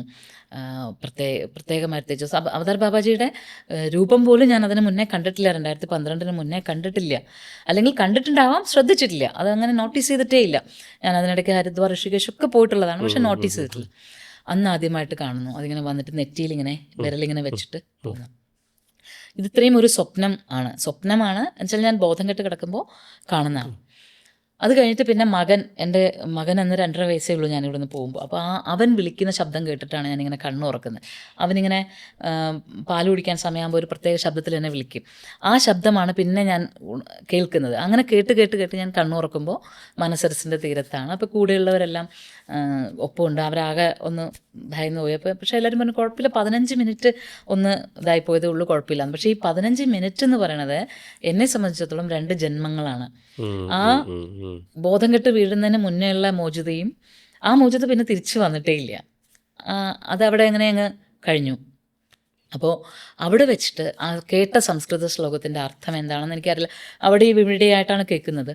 പിന്നീട് ഞാൻ നാട്ടിലേക്ക് വന്നതിന് ശേഷം ഒരു പുസ്തകത്തിനകത്ത് ഈ ശ്ലോകം ഒരാൾ കൈലാസത്തെക്കുറിച്ച് എഴുതിയിരിക്കുന്ന ആർട്ടിക്കിളിൻ്റെ തുടക്കത്തിൽ ഈ ശ്ലോകം എഴുതിയിരിക്കുന്നു. നിനക്ക് ഞാൻ കാണിച്ചു തരുന്ന കാഴ്ചകൾ മാനവകുലത്തിനായിട്ട് പങ്കുവയ്ക്കുക എന്നുള്ളതിൻ്റെ ഒരു ടോട്ടൽ അർത്ഥം നമ്മൾ എടുത്താൽ വരുന്നത്. അപ്പം മനസ്സിൽ തോന്നിയൊരാഗ്രഹമാണ് ഒരു തവണ കൈലാസയാത്ര കൊണ്ടുപോകണം. അതായത് ഇതിനെക്കുറിച്ചൊക്കെ പറഞ്ഞും ആൾക്കാരെ അത് മനസ്സിലാക്കിച്ചിട്ടും എന്തൊക്കെയാണ് നമ്മൾ ചെയ്യേണ്ടത്, എങ്ങനെയാണ് പ്രിപ്പയർ ആവേണ്ടത്, ഇതെല്ലാം പറഞ്ഞുകൊണ്ടും ഒരു യാത്ര കൊണ്ടുപോകണം. അതിനു വേണ്ടിയിട്ടാണ് ഒറ്റ ആഗ്രഹം, അത് ഒരു യാത്ര കൊണ്ടുപോകണം. അങ്ങനെ 2013 മോക്ഷ ആരംഭിക്കുന്നത്. അപ്പോൾ മോക്ഷ ഇന്നും ഇന്നലെയും അല്ല തുടങ്ങിയിരിക്കുന്നത്, 2013 തുടങ്ങിയിട്ടുണ്ട്. അപ്പോൾ ആ 2013 ആദ്യത്തെ യാത്ര, മോക്ഷയാത്ര കൈലാസത്തിലേക്കാണ് ആദ്യമായിട്ട്. അപ്പോൾ അതിൻ്റെ വേറൊന്നും ആലോചിക്കുന്നില്ല, അത് ഒരു തോന്നൽ ഉള്ളിലേക്ക് തരുന്നു. ഈ തോന്നലൊരു ഭഗവതിയാണെന്നാണ് ഞാൻ വിചാരിക്കുന്നത് കേട്ടോ. അതായത് ഇവിടെ നമ്മൾ തിരുവനന്തപുരത്ത് തോന്നൽ ഭഗവതി ഉണ്ട്, തോന്നൽ എന്ന് പറഞ്ഞ സ്ഥലത്ത്. ആ തോന്നൽ ഭഗവതി ശരിക്കും അങ്ങനെ ഒരു ഭഗവതി ഉണ്ട്. നമ്മുടെ തോന്നലുകൾ ഭഗവതിമാരാണ്, ശക്തികളാണ്. നമ്മളുടെ തോന്നലുകൾ ശരിക്കും ശക്തികളാണ്. അത് ഭഗവതിമാരായിരിക്കുന്നിടത്തോളം കാലം ആ തോന്നലുകൾ എപ്പോഴും പോസിറ്റീവായിട്ടുള്ളത് തരും. നെഗറ്റീവായിട്ടുള്ള ഒരു എനർജിയാണ് നമ്മളെ ഭരിക്കുന്നതെങ്കിൽ ആ തോന്നലുകൾ നമ്മളെ നെഗറ്റിവിറ്റിയിലേക്ക് കൊണ്ടുപോകും. അപ്പോൾ അതുകൊണ്ട് തന്നെ ആ തോന്നലുകൾ ശക്തമായിട്ട് നിൽക്കുന്ന ആ ഒരു സമയത്ത് വന്ന ഒരു വിചാരമാണ് കൈലാസയാത്ര കൊണ്ടുപോകാം എന്നുള്ളത്. അങ്ങനെ അന്ന് കൊണ്ടുപോവാണ്. വേറൊന്നും ആലോചിച്ചിട്ടില്ല, ആ തോന്നലിനെ മാത്രം വിശ്വാസം. ഇപ്പോൾ ഒരുപാട് പേര് പറഞ്ഞു എങ്ങനെ കൊണ്ടുപോകുന്നത്, ഒരു സ്ത്രീ ലീഡ് ചെയ്ത് എങ്ങനെയാണ് കൊണ്ടുപോകുന്നത് കൈലാസത്തിലേക്ക് എന്നൊക്കെ പറഞ്ഞിട്ട്. അപ്പോൾ മോക്ഷയുടെ ആദ്യത്തെ യാത്ര തന്നെ കൈലാസത്തിലേക്കുള്ള യാത്രയാണ്. അന്ന് എൻ്റെ ഒപ്പം അരുൺ മോഹൻ എന്ന് പറഞ്ഞിട്ട്, അരുൺ മോഹൻ ഞങ്ങളുടെ അടുത്ത സുഹൃത്താണ്. അരുൺ മോഹൻ എന്നെ വിളിക്കുന്ന ഒപ്പോളയിൽ നിന്നാണ്. അപ്പോൾ ഞങ്ങൾ തമ്മിൽ അങ്ങനെ ഒരു ആത്മബന്ധം കൈലാസത്തിൽ വെച്ച് ഉണ്ടായിട്ടുള്ളതാണ്. അപ്പോൾ അരുണും അപ്പോൾ അതിനകത്ത് വലിയ സന്തോഷത്തോടുകൂടി വരാമെന്ന് പറഞ്ഞു. അന്ന് ക്യാമറ ചെയ്തിരുന്ന പ്രശാന്തും 2ാമത്തെ യാത്രയിലും ജോയിൻ ചെയ്യാമെന്ന് പറഞ്ഞു. അങ്ങനെ ഞങ്ങൾ 3 പേരും കൂടി റജി എല്ലാം അറേഞ്ച് ചെയ്ത് തന്നു. എല്ലാം എപ്പോഴത്തെയും പോലെ റജി എപ്പോഴും അങ്ങനെയാണ്, എല്ലാ കാര്യങ്ങളും ചെയ്യും. എന്തൊക്കെയാണ് വേണ്ടത്, ആരെയാണ് നമ്മൾ കോൺടാക്ട് ചെയ്യേണ്ടത്, ഏറ്റവും നന്നായിട്ട് നമുക്ക് എല്ലാ ഹെൽപ്പും ചെയ്തു തരുന്ന ആരായിരിക്കും തുടങ്ങിയിട്ടുള്ളതെല്ലാം അന്വേഷിച്ച് അങ്ങനെയാണ് 2013 യാത്ര ആദ്യത്തെ. അത് മോക്ഷയുടെ ആദ്യത്തെ യാത്ര. പക്ഷേ അതൊരു ടൂർ ഗ്രൂപ്പ് ആക്കണം അല്ലെങ്കിൽ ടൂർ ഓപ്പറേഷൻ എന്നുള്ളതൊരു സംഗതിയിലേക്ക് വരണം എന്നുള്ളത് ഒരിക്കലും മനസ്സിൽ ആഗ്രഹിച്ചിട്ടില്ല, ഇപ്പോഴും അങ്ങനെ ആഗ്രഹിക്കുന്നില്ല. അത് ടൂർ ഓപ്പറേഷൻ കുറവായത് കൊണ്ട് നല്ല കേട്ടോ. കാരണം വെച്ചാൽ ഞാൻ ഏറ്റവും കൂടുതൽ ബഹുമാനിക്കുന്ന അത് ശരിക്കും പറഞ്ഞാൽ ഈ യാത്രകൾ കൊണ്ടുപോകുന്നവർ, ചെറിയ ചെറിയ തുകയ്ക്കൊക്കെ കൊണ്ടുപോകുന്നവരുണ്ട് ഒരുപാട് പേര്. ശരിക്കും അവർ എത്ര നന്നായിട്ട്, അവർ എത്രമാത്രം എഫേർട്ടാണെന്ന് അറിയാമോ ഇടുന്നത്. ശരിക്കും ഞാൻ അവരെല്ലാവരെയും ബഹുമാനിക്കുകയാണ്. എല്ലാവരും അങ്ങനെ യാത്രകൾ കൊണ്ടുപോകുന്നതിലൂടെ ലഭിക്കുന്ന ഒരു വരുമാനം എന്ന് പറയുന്നത് അത്ര എളുപ്പത്തിൽ കിട്ടുന്ന ഒന്നല്ല. ഓരോ ആൾക്കാരെയും ഓരോരുത്തർ കൊണ്ടുപോകാൻ ഓരോരുത്തരും, ഇപ്പം നമ്മൾ കാണുമ്പോൾ ഒരാളൊരു തോർത്തും കേട്ടിട്ട് നമ്മളെ കൊണ്ടുപോകുന്ന അങ്ങനെ അവരൊരു എഫേർട്ട് എടുക്കാതെ സാധിക്കില്ല. അപ്പോൾ അതുകൊണ്ട് തന്നെ ശരിക്കും പറഞ്ഞാൽ ഇവിടെ യാത്രകൾ കൊണ്ടുപോകുന്ന ഓരോരുത്തരും, ഒരു ചെറിയ ഗ്രൂപ്പ് വളരെ ചെറിയ തുകയ്ക്ക് കൊണ്ടുപോകുന്നവർ, അങ്ങനെ ഒരുപാട് പേര് ഇതിനകത്തുണ്ട്. അവരെല്ലാവരും ശരിക്കും നല്ലൊരു എഫേർട്ട് എടുക്കുന്നുണ്ട് ഈ യാത്രകൾ കൊണ്ടുപോകാനായിട്ട്. അപ്പോൾ അതുകൊണ്ട് തന്നെ ടൂർ ഓപ്പറേഷൻ മോശം എന്നുള്ളതല്ല ഞാൻ പറയുന്നത്. പക്ഷേ മോക്ഷ അല്ലെങ്കിൽ ഞാനതങ്ങനെ ഒരു ടൂർ ഓപ്പറേഷൻ ചെയ്യണമെന്ന് ആഗ്രഹിച്ചിരുന്നില്ല. അപ്പോൾ 2013 ഒറ്റ കൈലാസ യാത്ര, അത് ഭഗവാന് കൊടുത്തൊരു വാക്ക് പോലെ, അല്ലെങ്കിൽ ഭഗവാൻ നമ്മളോട് ആവശ്യപ്പെട്ടതുപോലെ ഒരു തോന്നൽ. അതുകൊണ്ടാണ് അത് ചെയ്തത് ആദ്യം. അത് വളരെ നല്ല യാത്രയായിരുന്നു.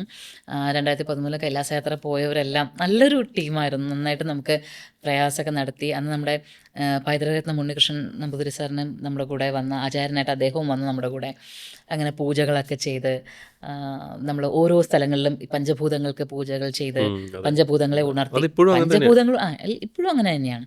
പിന്നെ ഓരോ വർഷവും നമ്മൾ വളരെയല്ലേ, നമ്മൾ വളരെയല്ലേ വെച്ചാൽ ശരീരം കൊണ്ടല്ല, നമ്മളുടെ എക്സ്പീരിയൻസ് കൊണ്ട് നമ്മൾ വളരാം. അപ്പം നമ്മൾ ഓരോ തവണയും ഓരോന്ന് ആഡ് ചെയ്ത് വരും. അങ്ങനെയാണ് ആ യാത്ര കഴിഞ്ഞിട്ട് 2017 വരെ യാത്രകൾ ചെയ്തിട്ടില്ല. മോക്ഷയിൽ നിന്ന് യാത്രകളൊന്നും ഉണ്ടായിട്ടില്ല. അങ്ങനൊരു യാത്രകൾ ആലോചിച്ചിട്ടില്ല. കാരണം ഉദയാമൃതം അത്രമാത്രം ശ്രദ്ധ വേണ്ടുന്നൊരു പ്രോഗ്രാമായിരുന്നു. നമുക്ക് വേറൊന്നും ആലോചിക്കാൻ പറ്റില്ല, അത്രയ്ക്ക് ശ്രദ്ധ ആ പ്രോഗ്രാമിന് കൊടുക്കണമായിരുന്നു. അത് കഴിഞ്ഞ് 2016 എൻ്റെ ആദ്യത്തെ വൃന്ദാവന യാത്ര സംഭവിക്കുന്നു. ഇതൊക്കെ നമ്മൾ പറയില്ലേ, ഓരോരോ പദ്ധതികളാണെന്ന് പറയുന്നത് വിശ്വസിക്കേണ്ടി വരും നമ്മൾ. കാരണം എൻ്റെ അനുഭവത്തിലാണുള്ളത്, എനിക്ക് വിശ്വാസത്തിൽ ഇതൊക്കെ അനുഭവമാണ്. 2016 വൃന്ദാവന യാത്ര കഴിഞ്ഞ് ആ വൃന്ദാവന യാത്ര അമൃത ടി വിയിലൂടെ കാണിക്കുന്ന സമയത്താണ് രണ്ടാമത് വീണ്ടും ആൾക്കാർ ആവശ്യപ്പെടുന്നത് വൃന്ദാവനമുണ്ടോ എന്ന് പോലും. കേരളത്തിൽ പലരും വളരെ കൃഷ്ണഭക്തരായിട്ടുള്ള കുറച്ച് പേര് പോയിട്ടുണ്ട്, അവർ കണ്ടിട്ടുണ്ട് എന്നല്ലാതെ ബാക്കി എല്ലാവർക്കും അറിയണ്ടായിരുന്നില്ല വൃന്ദാവനത്തിൽ ഇതെല്ലാം ഉണ്ട് എന്ന്. അപ്പോൾ അത് ആദ്യമായിട്ട് അറിയുന്ന അമൃത ടി വിയിലൂടെ തന്നെയാണ്, ഉദയാമൃതത്തിലൂടെയാണ്, ഗോവർദ്ധനഗിരി കാണുന്നതൊക്കെ.